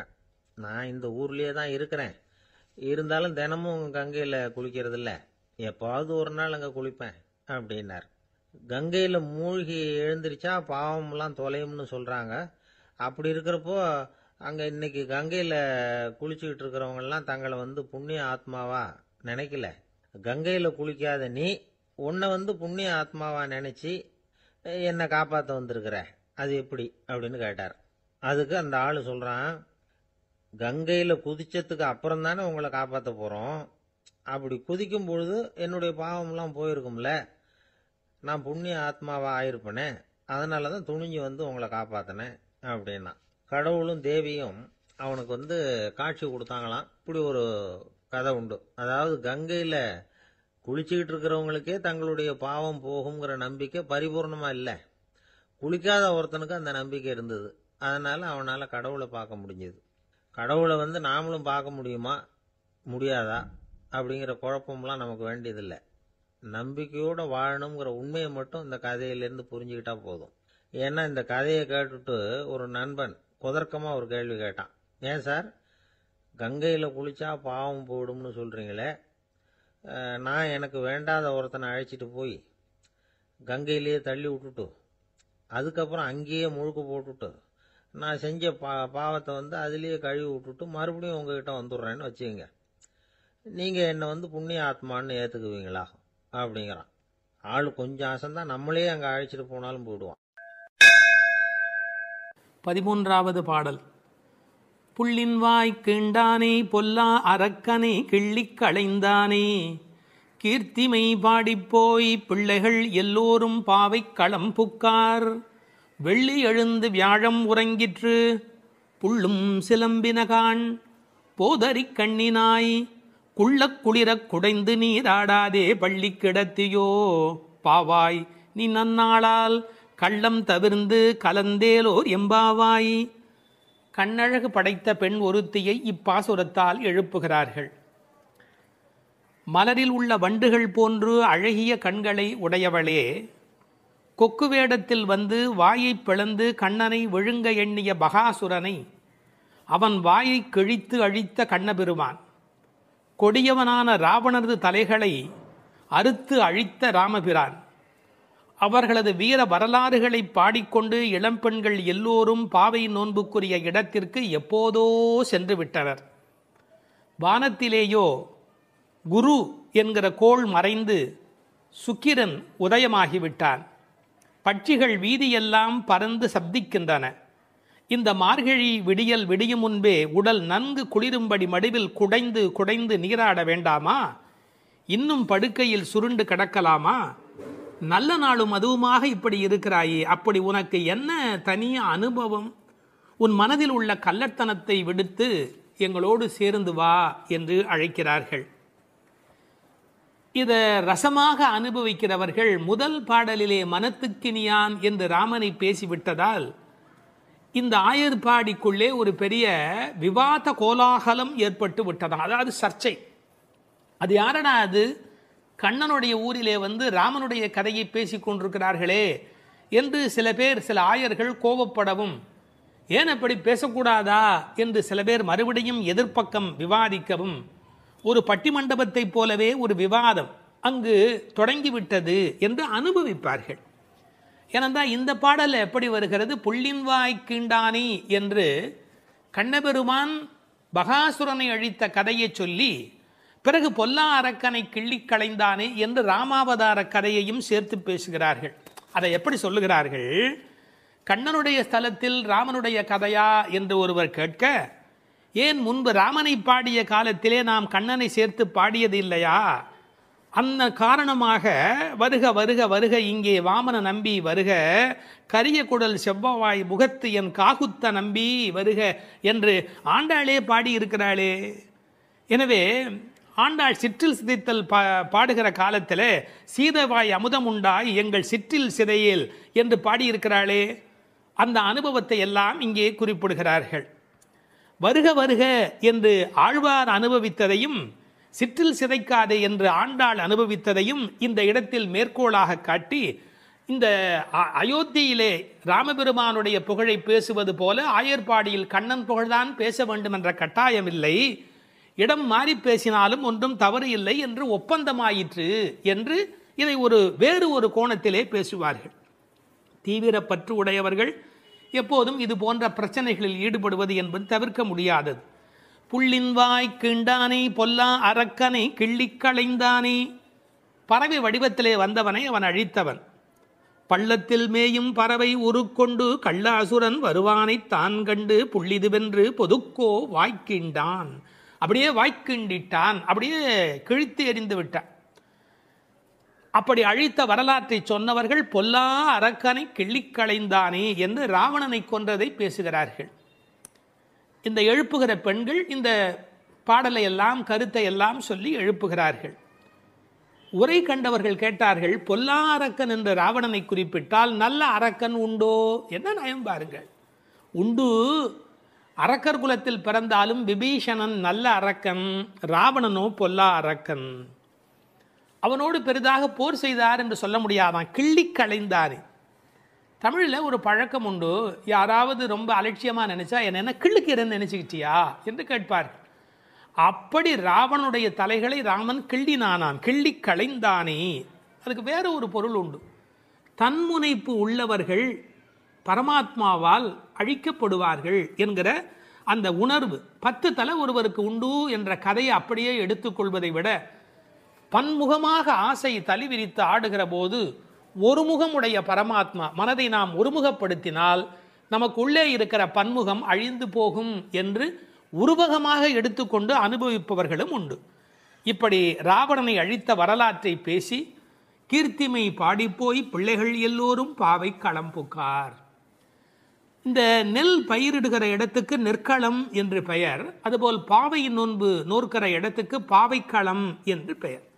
யாருடைய புகழை பாடுகிறார்கள்? கீர்த்திமை பாடி, ராமன் கண்ணன் இருவருடைய புகழையும் பாடி, கீர்த்தி புகழை பாடி, பிள்ளைகள் எல்லோரும் சின்ன குழந்தைகளாகிய பெண் பிள்ளைகள் எல்லாரும் சேர்ந்து பாவைக்களம் புக்கார். அவங்கெல்லாம் நோன்பு நோக்கிற இடத்துக்கு போய்விட்டார்கள், நான் மட்டும் உனக்காக இங்கே நின்று கொண்டிருக்கிறேன், சீக்கிரம் வாடி என்பது போல் பேசுகிறார். இப்போது பொழுது விடிந்து விட்டது என்பதில் அடையாளம் ரொம்ப நுட்பமான ஒரு அடையாளம். வெள்ளி எழுந்து வியாழம் உறங்கிற்று. அதாவது வெள்ளிக்கிழமை தோன்றிவிட்டது, வியாழக்கிழமை முடிந்து விட்டது இல்லை, குரு ஹோரை போய்விட்டது, சுக்கிரஹோரை தொடங்கி விட்டது. அது இன்னொரு கோணம். வானியலை பற்றி நன்கு ஆய்வு செய்தவர்கள் ஒரு குறிப்பிட்ட காலத்திலே சுக்கிரனுடைய எழுச்சியும் வியாழனுடைய அந்த இறங்கு முகமும் ஒன்றாக நடக்கும் என்று குறிப்பிடுகிறார்கள். சுஜாதா அவர்கள் இதை வைத்துக்கொண்டு கிபி 885 என்று உறுதி செய்ய முடியும் என்று ஒரு கட்டுரையிலே எழுதியிருக்கிறார்கள். ஆனால் வேறு சிலரோ கிபி 8ஆம் நூற்றாண்டில் ஒரே ஒரு முறை மட்டும் அதிகாலை பொழுதில் சுக்கிரன் எழுவதும் குரு மறைவதும் ஒரே வேளையில் நிகழ்ந்துள்ளது. அது முழு நிலவு நாள், பௌர்ணமி. அந்த நாள் அப்படியே குறிப்பிடுகிறார்கள். அந்நாள் கிபி 731 டிசம்பர் 18 காலை 3:30 முதல் 4 மணி. இதனை அடி ஒற்றி ஆண்டாள் பிறந்தது கிபி 716 ஆடிப்பூரம் என்று கணக்கிட்டிருக்கிறார். பாருங்க எவ்வளவு அழகான ஒரு காலக்கணக்கு. வெள்ளி எழுந்து வியாழன் உறங்கிற்று. புள்ளும் சிலம்பின. முன்னர் ஒரு முறை புள்ளும் சிலம்பின என்ற பாடல் வந்திருக்கிறதே, அதெல்லாம் கூட்டுக்குள்ளே. இப்போ வெளியில் பறவைகள் எல்லா இடங்களிலும் திரிந்து அவை இப்போது சப்தம் எழுப்பி கொண்டிருக்கின்றன. இந்த இடத்துல புள்ளும் சிலம்பியதை பற்றி சொல்லுகிற போது உரையாசிரியர்கள் இதை ஆசிரிய பெருமக்களோடு ஆச்சாரிய பெருமக்களோடு இணைத்து பேசுவது வழக்கம். குயில் அதுபோல சில ஆச்சாரியர்கள், கொக்கு அதுபோல, அன்னம் போல, கருடன் போல என்று பறவையோடு அவர்கள் ஓமிக்கத்தக்கவர்கள். கண்டத்வனியிலே, அதாவது குரல் வளத்திலே அவர்கள் குயில் மாதிரி. ஏகாகிர சிந்தையில், எப்போதும் மனம் ஒருமுகமாக இருத்தலில் கொக்கு போல, கொக்கொக்கு கூம்பும் பருவத்து என்பார் திருவள்ளுவர். சாரத்தை கிரகித்துக் கொள்வதிலே அன்னபக்ஷி போல, அன்னத்தை போல. கைங்கரியம் என்ற தொண்டு செய்வதிலே கருட பட்சியைப் போல, பல்லடிமை திறத்தினாலே என்று பறவையை அப்படியே அடியார்களோடு ஒப்பிடுவதும் வழக்கம். போது அறி கண்ணினாய், போதுன்னு சொன்னால் முட்டு என்று பொருள். தமிழ் ஒரு அழகான மொழி. அரும்பு, முகை, முகிழ், மொட்டு, மலர். பாருங்க, மலருடைய பல நிலைக்கும் பேர் இருக்கு, இன்னும் கூட இருக்கு. அதாவது வெளியில் புறப்படுவது அரும்பு, கொஞ்சம் மேலே வந்தால் அது முகை, கொஞ்சம் அது இதழ் திறக்க ஆரம்பித்தா அது முகிழ், அது நல்ல விரிந்து விட்டால் தான் அதுக்கு மலர் அப்படின்னு பேர். ரெண்டுக்கும் நடுவில் இருக்க போது போதுன்னு பேர். அந்த போது அது போன்ற கண்களை உடையவள். அதில் வண்டு உட்கார்ந்திருப்பதை போன்ற கண். ஐயா, வெள்ளையாக கண்ணில் ஒரு பகுதி இருக்குது, கருப்பாக ஒரு பகுதி இருக்குது. அது வெள்ளையாக இருக்கிற மலர், அதன் மேலே கருப்பாக இருக்கிற வண்டு உட்கார்ந்திருக்கிற தன்மையினை போதறி கண்ணினாய் என்ற ஓமையாக குறிப்பிட்டார்கள். குளிக்கிறது எப்படி குளிக்கணுமா? குள்ள குளிர குடைந்து நீர் ஆடு. அப்படி ஆடாதே, பள்ளிக்கிடத்தியோ பாவாய் நீ. இந்த பெண்ணம்பெரிய அப்படிங்கிற ஒரு சொல்லாட்சி உண்டு. அதுபோல குள்ள குளிர என்ற வார்த்தையை பயன்படுத்தினார்கள். நல்லா முங்கி குளிக்க வேணும், குடைந்து நீராட வேண்டும். ஆற்றில் குளத்தில் கிணற்றில் இந்த நீர் வளம் இருக்கிற இயற்கையை புதுப்பிக்கின்ற அந்த அழகான மழைக்கு பிறகு அந்த குளிக்கிற சுகத்தை இந்த வரியிலேயே கொண்டு வருகிறாள். குள்ள குளிர குடைந்து நீராடாதே பள்ளி கிடத்தியோ பாவாய் நீ நன்னாளால். எல்லா நாளுமே நல்ல நாள் தான். ஆனால் இன்றைக்கு கண்ணனுக்கு நாம் பார்க்க போகிற நாள், ஊருக்கு நலம் செய்கிற நாள், உனக்கு நன்மையான நாள். அப்படி இருக்கும்போது நீ படுத்து கிடக்கிறாயே, பள்ளி அறையிலேயே படுத்து கிடப்பவருக்கு பள்ளி கொண்ட பெருமாளை பார்க்கிற பாக்கியம் கிடைக்குமா? அவனை பருகும் சுகம் உனக்கு எப்படி வாய்க்கும்? கள்ளம் தவிர்ந்து கலந்தேலோர் எம்பாவாய். நீ மட்டும் தனியாக மனசில் அனுபவிக்கிறியா? அந்த திருட்டுத்தனத்தை விட்டுடு. கள்ளம் தவிர்ந்து தனியாக அனுபவிக்காதே, கலந்து ஏலோர் எம்பாவாய். இறைவனை எல்லோரும் சேர்ந்து அனுபவிப்பதே சுகம் என்று இந்த பாசுரத்தால் அவர்கள் விளக்கி காட்டுகிறார்கள். திருப்பாவை 11ஆம் பாட்டு. கற்றுக்கரவை கணங்கள் பல கறந்து செற்றார் திரளழியச் சென்று செரு செய்யும் குற்றமொன்று இல்லாத கோவலர்தம் பொற்கொடியே புற்றரவு அல்குல் புனமையிலே போதராய். சுற்றத்து தோழிமார் எல்லாரும் வந்து நின் முற்றம் புகுந்து முகில் வண்ணன் பேர் பாட சிற்றாதே பேசாதே செல்வப் பெண்டாட்டினி எற்றுக்கு உறங்கும் பொருளேலோர் எம்பாவாய். கண்ணனை எண்ணி நோற்காமல் அவன்தான் நம்மை எண்ணி நோற்று இங்கு வரட்டுமே என்று எண்ணி எல்லாவற்றிலும் சிறந்தவளான ஒரு பெண், பக்தி பெண் இந்த பாசுரத்தில் எழுப்பப்படுகிறாள். எல்லாமே கன்றுகள் போல இளமையான பசுக்கூட்டங்கள், பலவற்றை கறப்பதில் ஈடுபட்டு உள்ளவர்கள் இந்த கோபாலர்கள். பகைவர்கள் வந்துவிட்டால் அவர்கள் இருக்கும் இடத்திற்கு சென்று அவர்களது திறமை அழியும்படி போர் புரிய வல்ல குற்றமற்ற போர் வீரர்களை பெற்ற ஆயர் குலத்திலிருந்து வந்த பொன்கொடி போன்றவள் இந்த பெண்.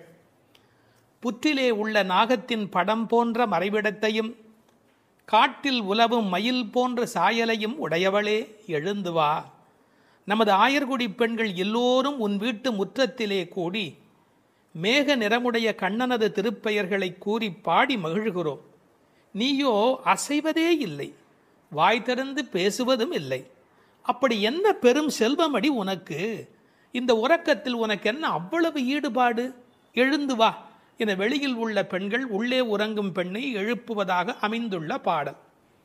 இவர்கள் யாரை எழுப்புகிறார்கள்? 3 அடையாளங்கள். கோவலர்தம் பொற்கொடியே, புற்றரவு அல்குல் புனமையிலே, செல்வப் பெண்டாட்டி என்று உள்ளே இருக்கிற பெண் சிறப்பிக்கப்படுகிறார். கோபாலர் என்பது தமிழிலே கோவலர் என்று எழுதுவது வழக்கம். அந்த குலத்தின் தங்க கொடி ஸ்வர்ணலதா. ஸ்வர்ணலதா என்ற வடமொழி சொல்லுக்கு பொற்கொடி என்பது தமிழிலே மொழிபெயர்ப்பு. இவள் ரொம்ப செல்வாக்கு மிக்கவள், பேரழகி. இந்த கோவலர் என்பதை அழகான வித்தியாசமான பல பொருள் சொல்வது வழக்கம். கோ பலர், அதாவது வாக்கிலே வல்லவர் என்று கூட ஒரு பொருள் சொல்வார்கள். கோ அலர், தங்களை தலைவனாக நினைத்ததே அல்ல, கண்ணனுக்கு அடிமையாக மட்டுமே தன்னை நினைத்து கொண்டிருக்கிறவர்கள். இவள் அவர்கள் வீட்டு ஒரு கொடி, கொழுங்கொடி, கொழுகொம்பு தேடுகிற ஒரு கொடி. கோல் தேடி ஓடும் கொழுந்ததே போன்று மால் தேடி ஓடும் மனத்தள் ஆவிக்கோர் பற்று கொம்பு. இதெல்லாம் ஆழ்வார் திருவாக்கு. இவள் மனம் எப்போதும் கண்ணபெருமானை நோக்கி போய்கொண்டிருக்கும். ஒரு கொழுகொம்பாகிய இறைவனை தேடி போவதாலே இவள் கொடி, ஆனால் பொற்கொடி. அடுத்த வார்த்தை அவளுடைய மறைவிடத்தை குறித்து பேசுகிறார்கள். புற்றரவு அல்குல் புனமையிலே. இது தமிழிலே ரொம்ப இயற்கை. அதில் என்ன ஒரு குறிப்பு இருக்கிறது என்றால், பாம்பு புற்றிலே ஒடுங்கிவிடும். அதுபோல் இவளுக்கு ஒடுக்கமான இடை என்பதை நாம் இந்த இடத்தில் புரிந்து கொள்ள வேணும். பெண்ணுக்கு இடை எப்படி இருக்க வேணும்? பொய்யோ எனும் இடையாளொடும் இடையானொடும் போனான். கம்பனுடைய வாக்கு. சீத்தையினுடைய இடை உண்டா இல்லையா என்று எல்லோரும் சர்ச்சை செய்கிற இடை என்று எழுதினார். இந்த புற்றரவு அல்குல் என்பதை கொஞ்சம் விளக்கம் சொல்லுகிற ஆச்சாரியர்கள் அது மறைந்திருப்பதையும், குளிர்ச்சி, பாம்பு புற்றுக்குள் மறைந்திருக்கும், புற்றுக்குள்ளே எப்போதும் வெப்பம் குறைவாக இருக்கும். நான் ஒரு குறிப்பு படித்தேன், 23 டிகிரி செல்சியஸ் அந்த சூட்டில் தான் உள்ளே இருக்குமா பாம்பு குடியிருப்பதற்கு விரும்புமா. ஏர் கண்டிஷன் ரூமில் இருக்கிற மாதிரி அந்த குளிர்ச்சி இருந்தால்தான் அது அங்கே இருக்குமா. அதுபோல இந்த பெண்ணின் மறைவிடத்தையும் அவர்கள் குளிர்ச்சி மிக்கது என்று பாடுகிறார்கள். ஆனால் புற்றரவு அல்குல் என்பதை தத்துவார்த்தமாக எடுக்கிற போது ஞானபக்தி மிக்க என்று அதற்கு வேறு இறை பொருள் கொண்டு சொல்லுவது வழக்கம். அடுத்த வார்த்தை புனமயிலே போதராய். மயில் என்று சொன்னால் போராதா, ஏன் புனமயில் என்று சொல்ல வேணும்? நீங்கள் என்னதான் வளர்த்தாலும் ஒரு மிருகக்காட்சி சாலையில் இருக்கிற மயில் அதில் ஒரு வளப்பம் இருக்காது. காட்டிலே இயற்கையோடு இயற்கையாக ஆடிக்கொண்டிருக்கிற மயில் இருக்கு, செழிப்பாக இருக்கும். காட்டு மயில், புனம்னா காடு, காட்டிலே இருக்கிற மயில். வளர்ப்பு மயிலுக்கு இல்லாத அழகு காட்டில் இருக்கிற மயிலுக்கு வனப்பு மயில். அது கண்ணுக்கு மிகவும் இனிமை தருவது மயில். கருங்கண் தோகை மயில் பீலி அணிந்து, கண்ணபெருமான் மயிலை விரும்புகிறவன், அதான் தலைமையிலேயே சூடிக்கொண்டிருக்கிறான். எனவே இவளை விரும்புவதற்கான வாய்ப்பு அதிகம். இன்னொரு கோணத்தில் பிரதிவாதி பயங்கரம் சுவாமிகள் ஒரு அருமையான கருத்து சொல்வார்கள். ஆச்சாரியனை குறித்து அவர்கள் எல்லா பாடலுமே ஆச்சாரியனோடு தொடர்பு படுத்தி பேசியிருக்கிற ஒரு பேச்சு, அற்புதமான பேச்சு அது. அந்த மயிலுக்கும் ஆச்சாரியனுக்கும் என்ன தொடர்பு என்று அனுபவிக்கிறார்கள். ஆனந்தம் வந்து விட்டால் மயில் தோகை விரிக்கும். ஆச்சாரியனும் அப்படித்தான், ஆனந்தம் வந்து விட்டால் தன்னுடைய வாக்கில் விஸ்தாரமாக பல பொருள்கள் சொல்ல தொடங்கி விடுவார். மயிலுக்கு விஷப்பூச்சிகள் அண்டாது, அதுபோல் ஆச்சாரியனிடத்திலே தீய சக்திகள் சேராது. மயில் பீலி கண்ணன் தலைமையிலே இருக்கும். ஆச்சாரியன் ஏதேனும் ஒன்று சொன்னால் கண்ணன் தலைதுலுக்கி அதை அனுபவிப்பானா, அப்படி என்று அனுபவிப்பானா. எனவே தலைமேல் வைத்து கண்ணனே கொண்டாடுகிறான் ஆச்சாரியனுடைய வாக்கு. பாம்பு பயந்து ஓடும், விஷத்தன்மை உடையவர்கள் ஆச்சாரியனை பார்த்தால் விலகி ஓடி விடுவார்கள் என்று என்ன அழகு பாருங்கள். முழுக்க இந்த புனமையிலே என்பதை ஆச்சாரியனோடு சம்பந்தப்படுத்தி பேசுவார்கள் ஸ்ரீ பிரதிவாதி பயங்கரம் அண்ணங்கராச்சாரிய சுவாமிகள். இந்த புனமையில் என்பதில் இன்னும் ஒரு அழகு, மயில் புனத்தை சிறப்பிக்கிறது. காட்டுக்கு அழகு அப்படின்னா மயில் தான் காட்டுக்கு அழகாக இருக்கிறது. அது மாதிரி எங்கள் கூட்டத்துக்கு நீ புனமயில், எங்கள் கூட்டம் காடு போல நீ வந்தால்தான் எங்களுக்கு அழகு என்பதை புனமயில் என்பது குறிப்பிட்டது. நீ வந்து கதவை தர, ஏன் மயில் நடப்பதை பார்க்க வேண்டும் அல்லவா, மயில் நடந்து வருகிற அழகை நாங்கள் அனுபவிக்க வேண்டும் அல்லவா, எனவே உன் மயில் நடை காண வேண்டும், வாராய். செல்வ பெண்டாட்டி என்று விழிக்கிறார்கள். அடுத்தது, இவள் தலைமகள், குலம் தரும் செல்வம் தந்திடும் என்கிற அத்தனை செல்வமும் உடையவள், கண்ணனுக்கு மிக மிக வேண்டியவள். கண்ணனுடைய அழகை பற்றி சொல்லுகிற போது உரையாசிரியர் எழுதுவார், அது ஆண்களை பெண்களாக்கும், பெண்மையுறச் செய்யும். அது மாதிரி இவள் அழகு எப்படி என்றால் பெண்களை ஆண்மையுறச் செய்யும் பேரழகு, செல்வ பெண்டாட்டி என்று சிறப்பித்தார்கள். இப்போ அந்த ஆயர்பாடியிலே அவர்கள் கறந்து பால் கறந்து அவர்கள் எப்படி வாழ்கிறார்கள் என்ற தன்மை பேசப்படுகிறது. கற்று கறவை கணங்கள் பல கறந்து, கன்று உடைய கறவை, ஏன்னா கன்றுக்குட்டி இருந்தால் தான் அது பால் ஈனும். சார் அந்த ஆச்சரியம் என்ன என்று கேட்டால், அங்கே கிழட்டு மாடே கிடையாது, எப்போதும் இளமையுடைய மாடு தான் அங்கே இருக்கும். எனவே அது கற்று கறவை கணங்கள் பல கறந்து, எக்கச்சக்கமான மாடுகள். இந்த ஆயர் சலிப்பதே இல்லை. பரதநாட்டியம் கற்றுக்கொள்கிற பெண்களை சொல்வார்கள், மண்டி போட்டு பாரு அப்படிம்பாங்க. அது மாதிரி பால் கறக்கிறவர்கள் குத்த வச்சு உட்காந்து பால் கறப்பார்கள். எக்கச்சக்கமான ஸ்டாமினா, உடல் பலம் இருந்தால் தான் தொடர்ந்து உட்காரவே முடியும். நீங்கள் சாதாரணமாக உட்காந்துடலாம், ஆனால் குத்த வச்சு உட்காரது இருக்கும் பாருங்க. பரதநாட்டியம் ஆடுகிறவர்களுக்கு முதல் பயிற்சி அதுதான். பால் கறக்கிற அந்த கோபாலர்களுக்கு இயல்பிலேயே வரிசையாக மாட்டை கறந்து உடல் பலம் எக்கச்சக்கமாக இருக்கும். பல கறந்து, இந்த கன்று என்பது கற்று என்று எழுதுகிறார்கள். ஏன்னா மெல்லினமாக தான் இருக்கணும் கன்று. அது எப்படி வல்லினம் ஆயிட்டுனா, கண்ணுக்குட்டி மாதிரியா இருக்குது, அதுவே அவ்வளோ வலிமையாக துள்ளி குதிச்சுக்கிட்டு இருக்குது, அப்புறம் கன்றுன்னு எப்படி சொல்கிறது, அது கற்று. இதுக்கும் ஆழமான ஒரு உரை சொல்லுகிற வழக்கம் எப்படின்னா, கல்வி கற்று அப்படின்னா கல்வியின் மூலமாக, அதாவது இது கண்ணுக்குட்டி அப்படிங்கிற அர்த்தத்தை தாண்டி நிறைய கல்வி கற்ற சிஷ்ய கோடிகளோடு ஆச்சாரியன் வருகிற பேரழகு, இப்படி ஆச்சாரியனோடு சம்பந்தப்படுத்தி அந்த பாடலுக்கு விளக்கம் சொல்வது உண்டு. பசுவனுடைய சிறப்பை சொல்வதாக இருந்தால், அந்த கோதூளி, அதனுடைய கால் தூசிக்கு பெருமை அதிகம். அந்த பசுவினுடைய அந்த கொட்டில் இருக்கு இல்லையா, மாட்டு கொட்டில், அங்கே போய் உட்காந்தா மன அமைதி கிடைக்கும்.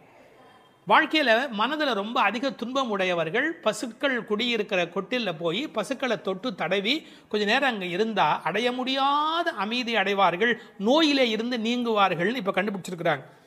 இப்படி ஒருவரே பல மாடு கடந்து எடுக்கக்கூடிய உடல் பலம் உடையவர்கள். ஆனால் வெறும்னா பால் கறக்கிற ஆட்கள்னு நாம் நினைக்கக்கூடாது. எதிரிகள் யாராவது, எதிரினா இவங்களுக்கு கிடையாது, கண்ணனை எதிர்க்கிறதுக்கு யாராவது வந்தா செற்றார் திரளழிய சென்று செரு செய்யும். வேடிக்கையாக சொல்லுவாங்க, டே என் ஏரியாவுக்கு வாடா பார்த்துக்கிறேன் அப்படின்னு.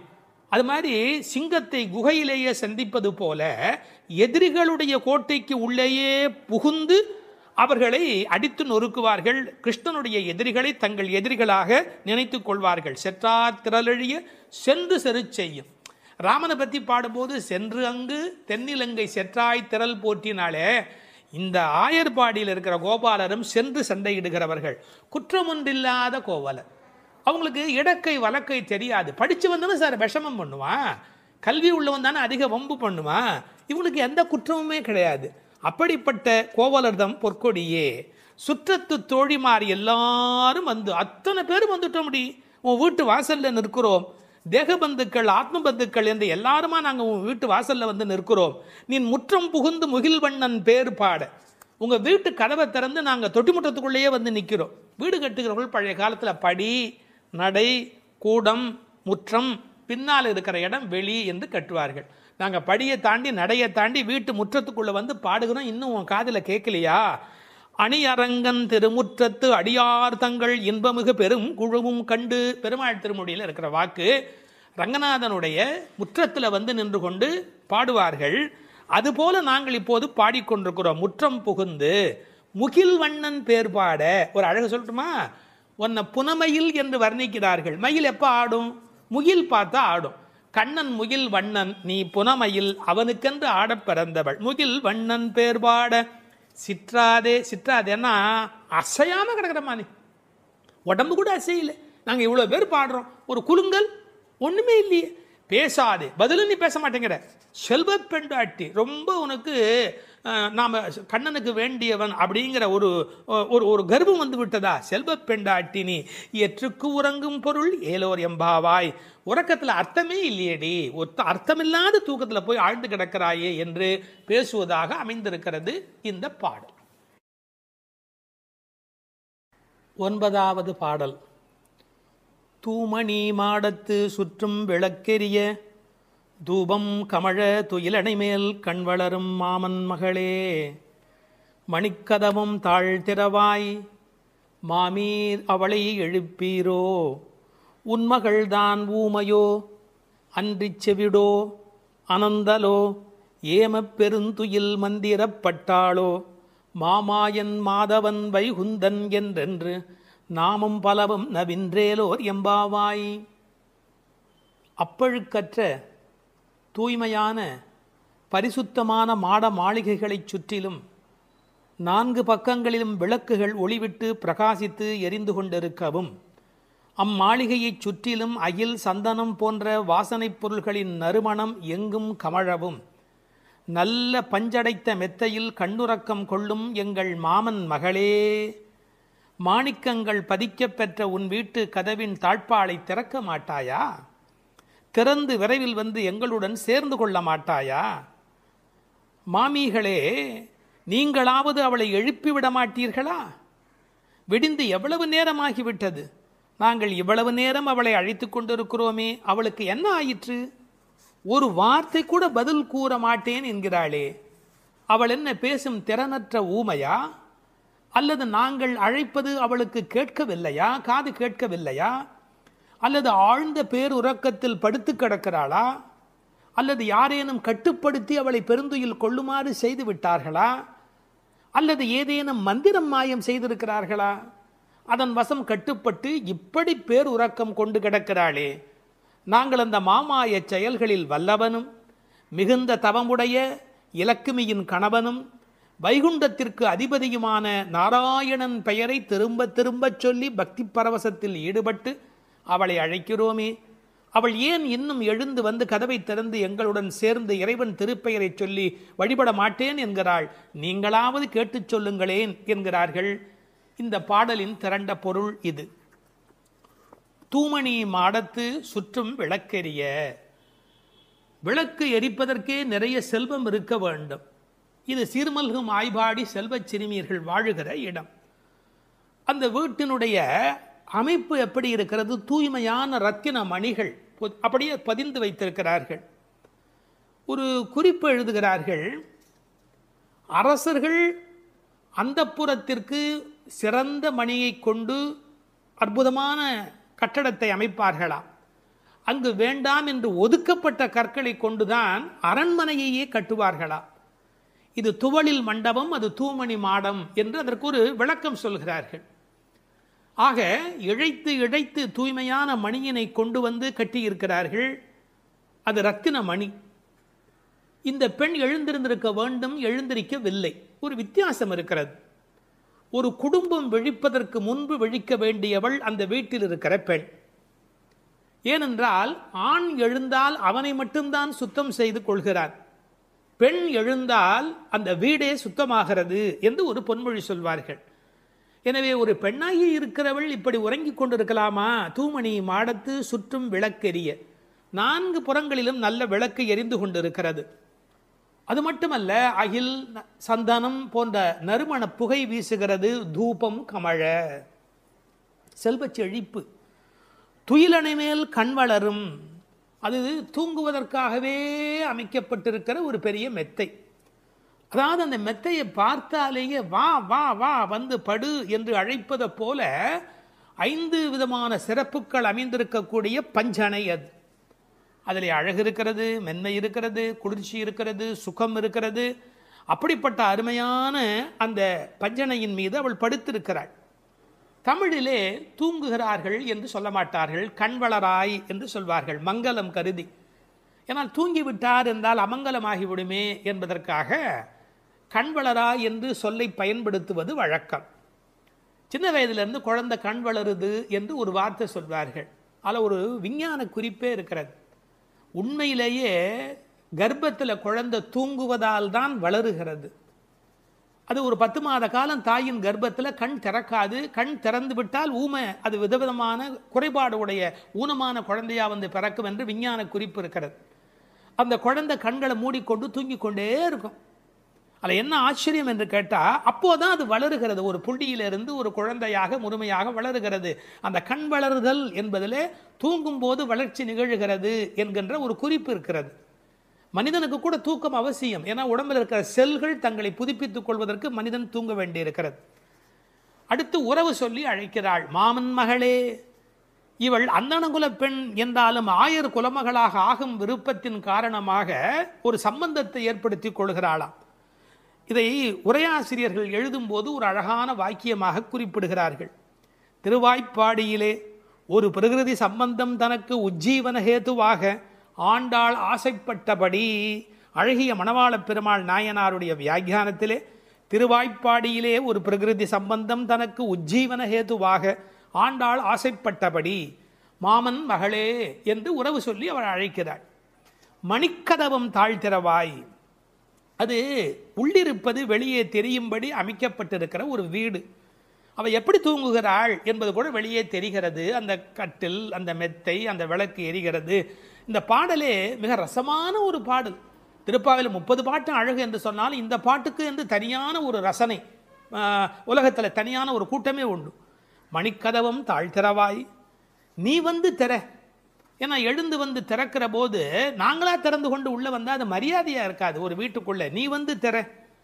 ஆனால் அவள் அசைவதாக தெரியவில்லை. அவளுடைய அம்மா எழுந்து விட்டாள். அவள் மற்ற வேலைகள் பார்த்து கொண்டிருக்கிறாள். அதனால உறவு சொல்லி அவளை அழைக்கிறார்கள். மாமீர், அவளை எழுப்பீரோ? நீங்கள் அவளை எழுப்பிவிடக்கூடாதா? அப்படி தூங்கி கொண்டிருக்கிறாளே.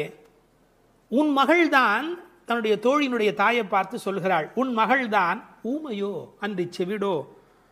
என்ன பொருள் தெரியுமா? பேச்சு வராதவர்கள் என்று பொருள் அல்ல. ஊமை என்ற சொல்லுக்கு இறை நாமம் சொல்லாதவர் என்று பொருள் என்று எழுதுகிறார். இறைவனுடைய நாமத்தை சொல்ல வேண்டிய சந்தர்ப்பத்தில் சொல்லவில்லை என்றால் பிறகு நாக்கிருந்து என்ன பையன்? பேசாத நாளெல்லாம் பிறவா நாளே என்பார்கள் அல்லவா? உண்ணா நாள் என்பது இந்த உலகத்தில் சாப்பிடாத நாள் அல்ல, உன்னை வணங்காத நாள் தான் உண்மையிலேயே உண்ணா நாள் என்று குறிப்பிடுவார்கள். ஊமையோ அன்றி செவிடோ ஏன்னா இறைவன் புகழ் கேளாத செவி என்ன செவியே என்று சிலப்பதிகாரம் பேசும். இந்த பெருமானுடைய புகழை நாங்கள் சொல்லுகிறோம், அவள் காதிருந்தும் கேட்கவில்லையே. நேற்று வரை நன்றாக பேசினாளே, இன்று என்ன ஊமையாகி விட்டாளா? அழைப்பு அவள் காதில் போய் விழவில்லையா? அல்லது இரண்டுமே அவளுக்கு இணைந்து விட்டதா? சோம்பல் வயப்பட்டாளா? யாரேனும் மந்திரம் மாயம் செய்து விட்டார்களா? என்ன நடந்து விட்டது? ஊமையோ அன்றி செவிடோ, மாமாயன் மாதவன் வைகுந்தன் என்றென்று நாமும் பலவும் நவின்றேலோர் எம்பாவாய். ஏன்னா மந்திர துயில் பட்டாளே, இப்படி அவள் பிடிவாதமான ஒரு தூக்கத்தில் போய் மாட்டிக்கொண்டு இருக்கிறாளே. நாங்கள் அழைக்கிறோம், எதை சொல்லி அழைக்கிறோம்? மாமாயன், மகா மாயையில் வல்லவனாகிய பெருமான். மாதவன், நம்முடைய சாதாரண தவம் அல்ல, எல்லா தவங்களுக்கும் அப்பாற்பட்ட பெரும்பொருள். அந்த தவத்தால் அடைய வேண்டியவன் கருணையினால் தானாகவே நம்மிடத்தில் வருவதால் அவன் மாதவன். வைகுந்தத்தில் இருக்கிறவன் என்றாலும் கருணை காரணமாக ஒவ்வொரு கோயிலிலும் அர்ச்சாவதாரத்தில் எழுந்தருளி இருக்கின்றவன். வைகுண்டபதி என்றாலும் இந்த பூமிக்கு கிடைக்கிறவன். வைகுந்தன் என்றென்று நாமும் பலவும் நவின்று. உண்மையிலேயே திருப்பாவையினுடைய நோக்கமே இறைவனுடைய நாமத்தை பல வகையில் சொல்வது. இறைவனுடைய நாமத்துக்கு மிகுந்த சக்தி அதிகம். கட்டிப்பொன் போலே அவன், பணிப்பொன் போலே திருநாமம் என்று உரை எழுதுவார்கள். அதாவது தங்கத்தில் ஒரு பெரிய கட்டி இருந்தால் கூட அதை வைத்துக்கொண்டு என்ன பண்ணுவது? ஆனால் பணிக்கப்பட்ட பொன், வளைக்கப்பட்ட பொன்னாக இருந்தால் அது பல சமயத்தில் ஆபத்துக்கு உதவும். ஒரு மோதிரமாக இருந்தால் அடகு கடையில் வைத்து கூட ஒரு ஆபத்திலேருந்து வெளியில் வரலாம். இறைவன் வைகுந்தத்திலே இருக்கிறான் என்று சொன்னால் கட்டிப்பொன் போலே, ஆனால் பணிப்பொன் போலே அவனுடைய திருநாமம், நாமம் பலவும். இன்னும் கூட நிறைய விளக்கங்கள் சொல்வார்கள். இறைவனுடைய நாமம் இறைவனை விட செல்வாக்கு உடையது என்று. ஒரு வங்கிக்கு போகிறோம், செக்கில் கையெழுத்து போட்டு கொடுத்தா நம்ம கையெழுத்துக்கு தான் அதிக பலம் இருக்குமே ஒழிய, நாமே போய் நின்று கொண்டு பணம் கொடுன்னு கேட்டால் கூட கொடுக்கறதுக்கு யோசிப்பா. எப்படி கொடுப்பார்கள்? கையெழுத்துக்கு அவ்வளோ பெரிய சக்தி இருக்கிறது. அதுபோல் நாமும் இறைவனை காட்டிலும் வலிமை உடையது என்று ஒரு குறிப்பு சொல்வார்கள். ஒரு சின்ன வரலாறு. காஞ்சி மகா சுவாமிகள் உடல்நல குறைவு மாதிரி ஜுரத்தில் இருக்கிறார்கள். மருத்துவர் வர சொன்னார்கள். அவர் உடனே மருந்தெல்லாம் கொடுக்க வேண்டி இருக்குமோ என்ற எண்ணத்தில் அவர் வந்தார். உன்னை யார் இப்படிலாம் வர சொன்னா? நீ உட்கார், நான் இப்போ என்னுடைய டெம்பரேச்சர் எடுத்துக்கோ, விஷ்ணு சஹஸ்ரநாமம் சொல்ல போகிறேன், சொல்லி முடிச்சதுக்கப்புறம் டெம்பரேச்சர் எப்படி இருக்கு பார் அப்படின்னு சொல்லிட்டு விஷ்ணு சஹஸ்ரநாமம் சொல்லுவதற்கு முன்பு ஜுரம் இருந்தது. சொல்லி முடித்த பிறகு ஜுரம் இல்லவே இல்லை.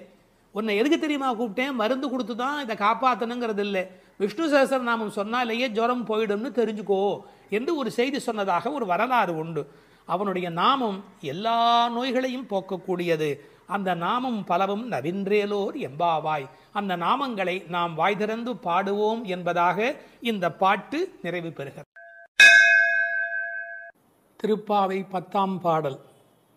நோற்றுச் சுவர்க்கம் புகுகின்ற அம்மனாய், மாற்றமும் தாராரோ வாசல் திறவாதார், நாற்றத்துழாய் முடி நாராயணன் நம்மால், போற்றப் பறைதரும் புண்ணியனால், பண்டொரு நாள் கூற்றத்தின் வாய் வீழ்ந்த கும்பகர்ணனும் தோற்றும் உனக்கே பெரும் துயில்தான் தந்தானோ, ஆற்ற அனந்தல் உடையாய் அருங்கலமே தேற்றமாய் வந்து திறவேலோர் எம்பாவாய். இந்த பாடலை நோன்பின் பெருமையால் கண்ணனை கையில் கனிபோல் அடைந்த ஒரு பக்திமிக்க பாவை எழுப்பப்படுகிறாள் என்றும் பார்க்கலாம். அல்லது தூக்கத்தையே நோன்பாக கருதி சோம்பி கிடக்கிற ஒருவளை கேலி பேசுவதாகவும் பொருள் கொள்ளலாம். இப்போது பாடலின் பொருளை முதலில் பார்ப்போம். நோன்பின் பலன் கைவரப் பெற்று அதன் விளைவாக சொர்க்கத்தையே அடைகின்ற பெண்ணே, அந்த சொர்க்கத்தினுள்ளே புகும் பெண் என்றாலும் உறக்கத்தை நோன்பாக கொண்டவளே என்று இன்னொரு பொருள். நீ வாயில் கதவைத்தான் திறக்கவில்லை, வாயை திறந்து பதில் கூடவா சொல்லக்கூடாது? மனம் நிறைந்த திருத்துழாய் துளசி மாலையை திருமுடியில் அணிந்திருக்கிற நாராயணன், நமது போற்றுதலை ஏற்று பலனை வழங்குகின்ற புண்ணியன், முன்னொரு காலத்தில் எவனுக்கு இரையாகி போன கும்பகர்ணன் உன்னுடன் தூக்கப் போட்டிக்கு வந்து தோற்று பெரிய தூக்கத்தை தன் தோல்வியின் அடையாளமாக உனக்கு வழங்கிவிட்டானா என்ன? மிகுந்த சோர்வும் சோம்பலும் ஏன் உனக்கு? இந்த குழுவுக்கே ஒப்பற்ற அணிகலன் போல விளங்குகிறளா அல்லவா நீ? படுக்கையை விட்டு தெளிவுடன் எழுந்து வந்து கதவை திற என்று வெளியில் நின்ற தோழியர் உள்ளே படுத்திருப்பவளை அழைக்கிறார்கள். இதுவே பாடலின் திரண்ட பொருள். இங்கே கேலியும் கிண்டலும் கூட ஒரு வகையான விளையாட்டாக எடுத்துக்கொள்ள ஒரு பகுதி இடம் கொடுக்கிறது. ஒரு பெண் சொல்லி இருக்கிறாள், நான் கடுமையான தவம் பண்ணி சொர்க்கம் போகப் போகிறேன் என்று இவர்கள் பேசிக்கொண்டிருக்கிற போது தோழிகளுக்கு மத்தியில் சொல்லி இருக்கிறாள். அவளை இப்போது எழுப்ப வந்திருக்கிறார்கள். ஆஹா அடியம்மா, நீ சொர்க்கம் போகிற லட்சணம் என்ன என்று எங்களுக்கு தெரியாதா? நோற்று சொர்க்கம் போகுகின்ற அம்மனாய், நீ தவம் பண்ணி சொர்க்கம் போவேன் என்று சொன்னாயே, இப்போது படுத்து கிடக்கிறாயே. இப்படி எடுத்துக்கொண்டால் அது ஒரு கேலியான கிண்டலான அவளை பற்றி பேசுகிற ஒரு விளையாட்டு பேச்சாக பொருளாகிறது. உண்மையிலேயே எடுத்துக்கொண்டால் அவள் உண்மையான கடினமான முயற்சி உடையவள், எல்லா நோன்புகளையும் சரியாக மேற்கொள்ளுகிறவள், நாளை வைகுந்தம் சேர வேண்டும் என்ற எண்ணத்தில் தன் வாழ்நெறியை அமைத்து கொண்டவள். எனவே நோற்று சொர்க்கம் போகின்ற அம்மனாய் பெருமைக்கு உரியவளே, நீ தவம் பண்ணி மேலே போவேன் என்று சொன்னாயே, இப்போது தூங்கிக் கொண்டிருக்கிறாயே என்று 2 வகையிலேயும் பாவத்தை மாற்றி பொருள் சொல்லக்கூடிய பாடல் வரி இது. சொர்க்கம் எது, நரகம் எது? ராமாயணத்திலே சீதா பிராட்டியார் சொல்கிறார், உன்னோடு இருப்பதுதான் எனக்கு சொர்க்கம். ராமனிடத்திலே சொல்கிறார், உன்னை பிரிந்தால் அது நரகமாக ஆகிவிடுகிறது. ஆகவே பெருமானோடு இருக்கிற நேரம்தான் சொர்க்கம். இவள் ஒருவேளை தன் தவத்தின் பலனால் பெருமாளோடு இருக்கிறவளோ, இறைவனுடைய நினைப்பே சொர்க்கமாகிறது, மறப்பே நரகமாகிறது. இது இன்னொரு சிந்தனை. இவளுடைய இயல்பு பக்குவம் காரணமாக உயர்ந்து போய் சாது கோஷ்டியில் சேர்ந்துவிட்ட காரணத்தால் சாமானியரோடு நமக்கென்ன பேச்சு என்ற எண்ணத்தில் வாயாடாமல் இருக்கிறாளோ என்பதை அடுத்த வரி நமக்கு புலப்படுத்தும். தனக்கு உரிய நல்ல கோஷ்டியிலே இருப்பது, சிறந்தவர்களோடு அந்த வர்க்கத்தில் இருப்பதுதான் சொர்க்கமாக மாறுகிறது. நீ அப்படி தகுந்த சாது கோஷ்டியிலே போய் சேர்ந்து விட்டதால் எங்களோடெல்லாம் பேசக்கூடாது என்பதற்காக மாற்றமும் தாராரோ, நீ பதில் தராமல் இருக்கிறாயா என்று ஒரு கேள்வி எழுகிறது. அம்மாடி, உன்னால் வீட்டு வாசல் திறக்க முடியவில்லை, வீட்டு வாசலே திறக்க முடியவில்லையே, உனக்காக வைகுந்த வாசல் திறக்கப் போகிறதா என்று இன்னொரு கிண்டல் பொருளும் அதற்குள்ளே இருக்கிறது. மாற்றம் தாராரோ வாசல் திறவாதார். ஒருவேளை உண்ணாவிரதம் மாதிரி மௌன விரதம் இருக்கிறாயா? அட, வாயில் திறப்பது கடினம், வாயை திறப்பது கூடவா கடினம்? வாசல் செம்மினால் வாயும் செம்ம வேண்டுமோ என்று வியாக்கியானத்திலே இந்த இடத்தை குறிப்பிடுவார்கள். நீ எழுந்து பேச வேண்டாம், கதவை திறக்கக்கூடாதா? கதவை திறக்க வேண்டாம், வாயாலாவது பதில் சொல்லக்கூடாதா?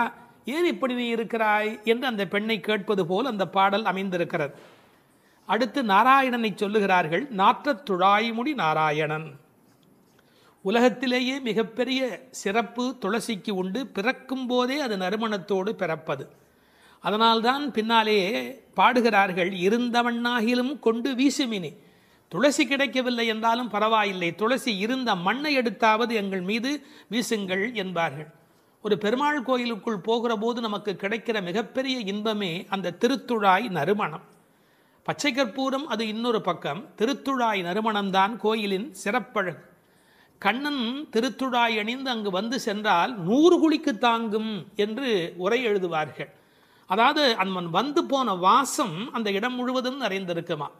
இப்போது திருத்துழாய் வாசம் வருவதாலே இந்த பெண்களுக்கு உள்ளூர ஒரு கவலை, ஒருவேளை கண்ணன் இங்கே உள்ளே வந்துவிட்டு போயிருக்கிறானோ என்கிற ஒரு சின்ன கவலையும் வெளிப்பட பேசுகிறார்கள். நாற்றத் துழாய்முடி நாராயணன். நான் துளசியை பற்றி ஒரு மருத்துவ புத்தகம் படித்து கொண்டிருந்தேன். அதில் துளசி பிராணசக்தியை கூட்டி நம்முடைய கபத்தை குறைக்கக்கூடியது.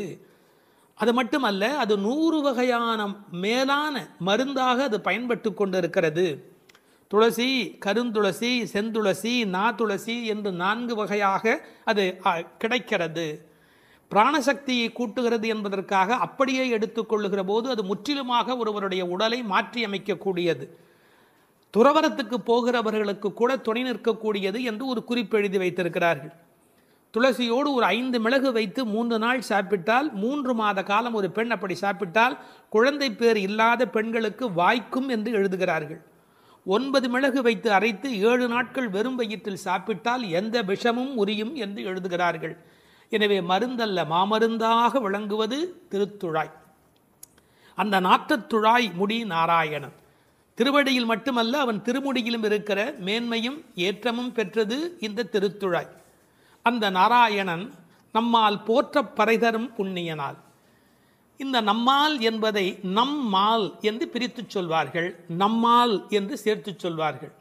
அதாவது நாம் இப்போது பாடினால் அவன் நமக்கு பறை தருவான், நம்முடைய மால் நமக்கு பறை தருவான். நமக்கு மால் இருக்குமென்றாலும், மால் என்றால் மயக்கம். சில பேர் சுய மோகிகள், தன்னைத்தானே மோகித்துக் கொண்டு தன்னை பெரிதாக நினைத்துக் கொண்டிருப்பார்கள். அப்படிப்பட்ட குறையுடையவராக இருந்தாலும் கூட அவர்களுக்கு கருணை பாலிக்கிறவன் கடவுளாக மாறுகிறான்.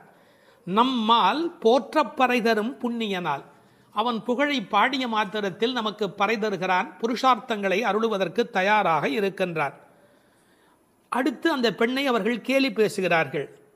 அப்படிப்பட்டவனை நாங்கள் பாடுகிற போது கூட நீ தூங்கிக் கொண்டிருக்கிறாயே, இது என்ன நியாயம்? பண்டொரு நாள் கூற்றத்தின் வாய் வீழ்ந்த கும்பகர்ணனும். இந்த பண்டொரு நாள் என்பதற்கு நேரடியாக நீங்கள் பொழிப்புரை எழுதினால், முன்பு ஒரு நாள், அதாவது ராமாயணம் முன்னர் நடந்தது. அப்படி முன்பொரு நாள் நடந்த ராமாயண யுத்தத்தில் கும்பகர்ணன் தோற்று விழுந்தான். இது வெளிப்படையான பொருள். ஆனால் ஒரு நயம் இருக்கிறது. பண்டு ஒரு நாள், ராமாயண கதை படித்தவர்களுக்கு தெரியும், ராவணனை போன்றவர்கள் முதல் நாள் போருக்கு வருகிறார்கள், பின்னாலும் வருகிறார்கள். இந்திரஜித்தன் ஒரு நாள் வருகிறான், பிறகு இன்னொரு நாள் வருகிறான். ஆனால் கும்பகர்ணன் ஒரே ஒரு நாள் தான் போருக்கு வருகிறான், அன்றே மாண்டு போய் விடுகிறான். இந்த மிகப்பெரிய வரலாற்று குறிப்பை பண்டொரு நாள் கூற்றத்தின் வாய்வீழ்ந்த கும்பகர்ணன் என்று குறிக்கிறாள்.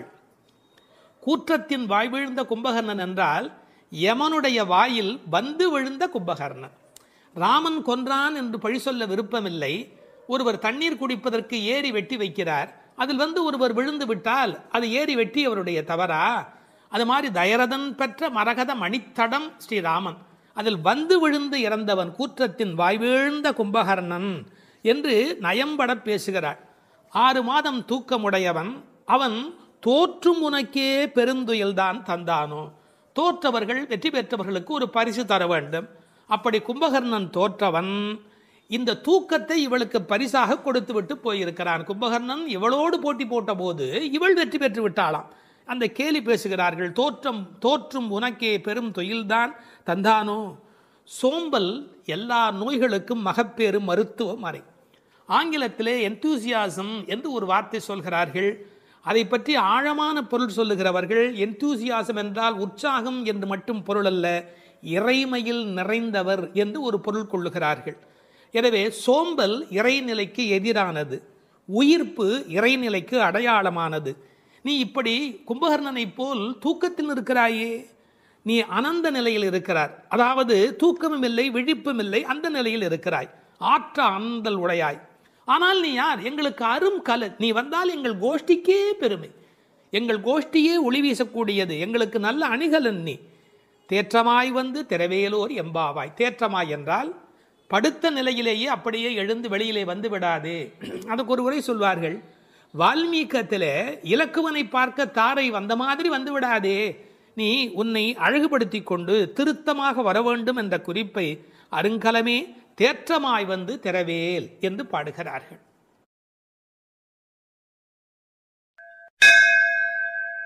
12ஆம் பாடல்.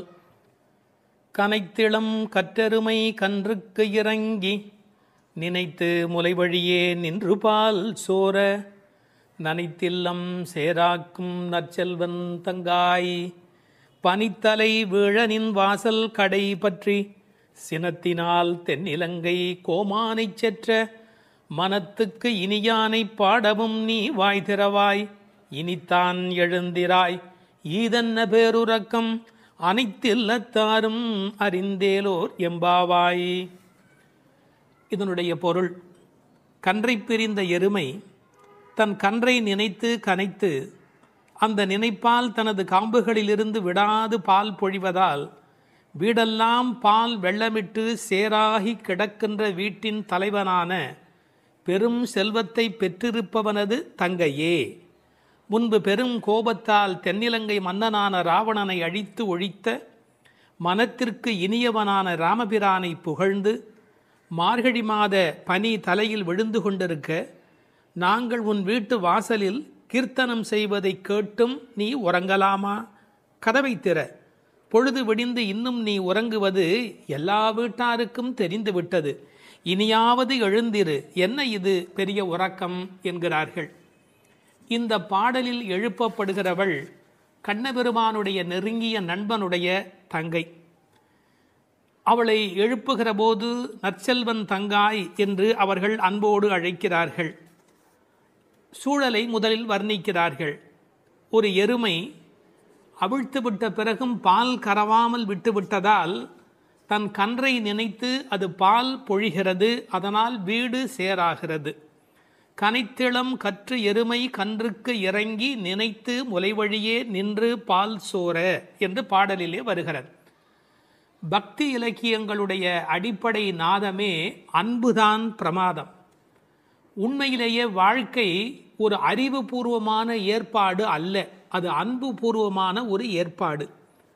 ஒரு எருமையே இப்படி இருக்குமானால் இறைமை என்ற இறை தத்துவத்தில் ஈடுபட்டவர்கள் எவ்வளவு இரக்கத்தோடு இருக்க வேண்டிய கடமை உடையவர்கள்.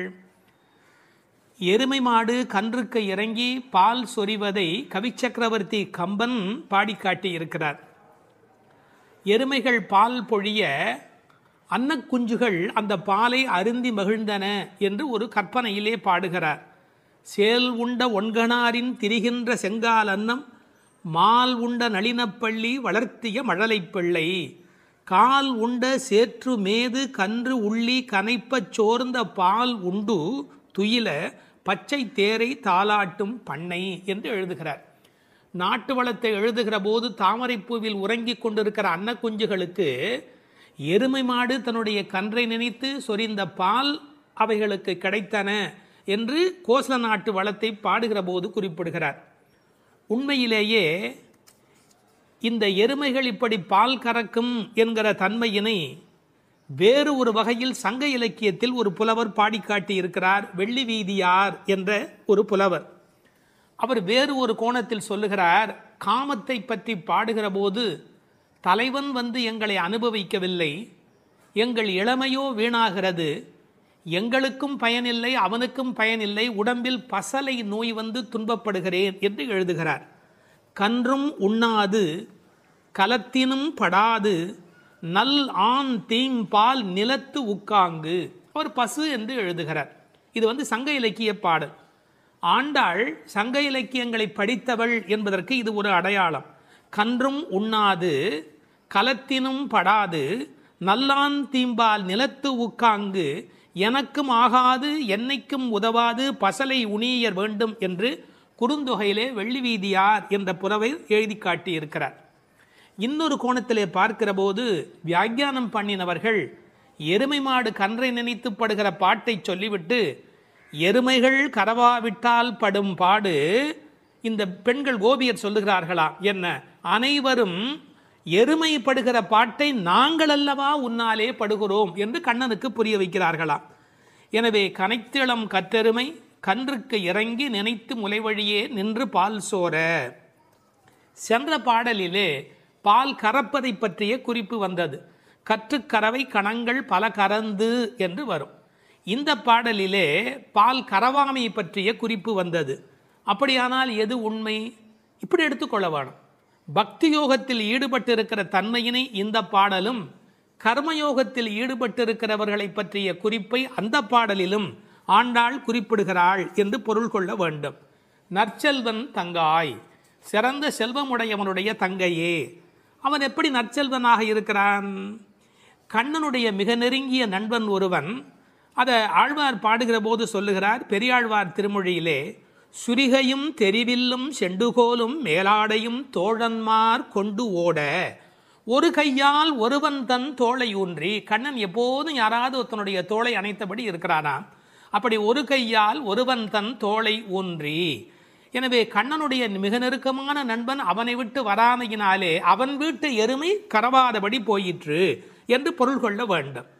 தமிழிலே மாடு என்பதே செல்வத்தை குறிப்பது. எனவே அந்த மாட்டின் பெருஞ்செல்வம் உடையதால் நற்செல்வன் தங்காய் என்று பொருள் செய்தார்கள். தத்துவார்த்தமாக பொருள் செய்தவர்கள் ஆண்டாளுக்கு சகோதரராக எம்பெருமானாரை சொல்லுகிற மரபு வழி சிந்தனையினை கொண்டு வருகிறார்கள். பெரியாழ்வார் பெற்றெடுத்த பெண் பிள்ளை வாழியே, பெரும் புதூர் மா முனிக்கு பின்னானாய் வாழியே என்று ராமானுஜருக்கு தங்கையாக ஆண்டாள் பேசப்படுகிறாளே. கோயில் அண்ணா வாரும் என்று ஆண்டாள் அழைத்தாளே, அந்த இங்கு நினைவூட்டி நற்செல்வன் தங்காய் என்று ஆண்டாளையே குறிப்பிடுகிறார்கள். அது மட்டுமல்ல, கைங்கரிய லக்ஷ்மி, அதுதானே செல்வம், இந்த உலகத்தில் பகவானுக்கு செய்கிற சேவையே பெரிய செல்வம் என்று வேறு ஒரு கோணத்திலும் இதற்கு உரை எழுதுவார்கள். இந்த பெண்கள் இப்போது பேசுகிறார்கள், அம்மா உன் வீட்டு வாசலிலே மார்கழி பனி தலையிலே வந்து விழுகிறது, நாங்கள் எதை பிடித்து கொண்டு நிற்கிறோம் தெரியுமா? உன் வீடு சேராகி கிடக்கிறது, எருமை பால் ஓட ஓட கீழே கால் வைக்க முடியவில்லை, சேராகி இருக்கிறது. பழைய காலத்தில் வீட்டு கதவுல நாதாங்கி என்று ஒன்று தொங்கும், அதைத்தான் நாதம் சத்தம் போடுவார்கள், தட்டினா வீட்டுக்குள்ளே கேட்பும் என்ற காலிங் பெல் இன்றைய மெத்தடில். அந்த நின் வாசல் கடையை பற்றி நாங்கள் நாதாங்கியை பற்றி கொண்டு நிற்கிறோம். அதுக்கு உரை எழுதும் போது சொன்னார்கள், மேலே பனி வெள்ளம் மனத்தே பால் வெள்ளம், தரையிலோ மேலே பனி வெள்ளம் மனத்தே மால் வெள்ளம், மால்னா திருமால், மனத்தே மால் வெள்ளம் தரையிலே பால் வெள்ளமாய் தெப்பம் வற்றுவாரை போலே உன் வீட்டு நாதாங்கியை பிடித்து தொங்கிக் கொண்டிருக்கிறது கான். அப்படியெல்லாம் அந்த நாதாங்கியை பிடித்து கொண்டு இவைகள் தொங்கிக் கொண்டு நிற்கிறார்கள். சினத்தினால் தென்னிலங்கை கோமானை செற்ற மனத்துக்கு இனியானே பாடமும் நீ வாய் திறவாய்.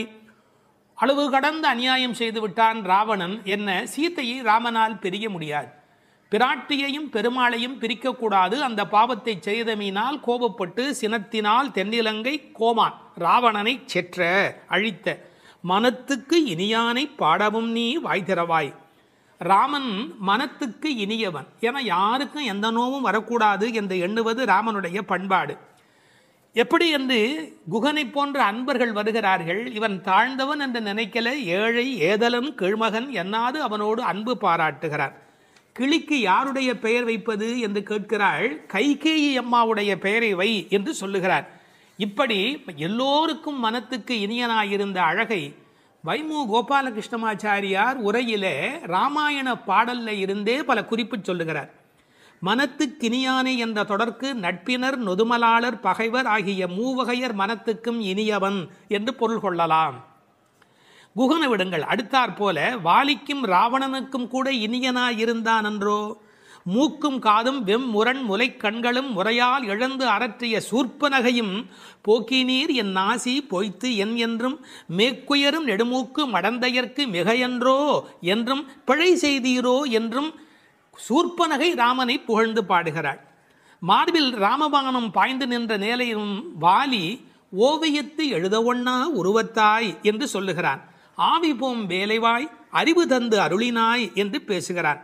ராவணன் மாலியவானிடத்திலே வந்து சொல்லுகிற போது நாசம் வந்துற்ற காலை நல்லதோர் பகையை பெற்றேன் என்றார். அது மட்டுமல்ல, ராமனுடைய தோற்றத்தை பார்த்துவிட்டு சொல்லுகிறான், ராகவன் மேனி நோக்கி தீயன கொடிய வீர சேவகச் செய்வை கண்டால் நாயன தகுதும் அன்றே காமனும் நாமும் எல்லாம் என்று பகைவனை கொண்டாடுகிறான் ராவணன். எனவே ராமனிடத்தில் எல்லோரும் அன்பு பாராட்டுகிற காரணத்தினாலே அவன் மனத்துக்கு இனியவனாக இருக்கின்றான். அந்த மனத்துக்கு இனியானை நாம் பாட இனித்தான் எழுந்திராய். ராமாயணமே சொல்லிவிட்டோம், இன்னும் நீ எழவில்லையே, ஈதென்ன பேருறக்கம், இந்த உறக்கம் நியாயமா, இப்படி தூங்கி தொலைக்கிறாயே, அனைத்தில்லத்தாரும் அறிந்தார். உனக்கு வெக்கமா இல்லை? பக்கம் வீடு எதிர் வீடு எல்லாருமே நீ எழவில்லை என்பதை தெரிந்து வைத்திருக்கிறார். மனிதர்களுடைய இயல்பு தன்னை பற்றி அக்கம் பக்கம் என்ன நினைக்கும் என்கிற ஒரு கூச்ச சுபாவம் உண்டு. அதை இந்த இடத்துல எடுத்து சொல்லி அனைத்தில்லத்தாரும் அறிந்து என்று உரை எழுதினார்கள். ராமானுஜரை நினைவூட்டி உரையிலே இன்னொரு குறிப்பு சொன்னார்கள்.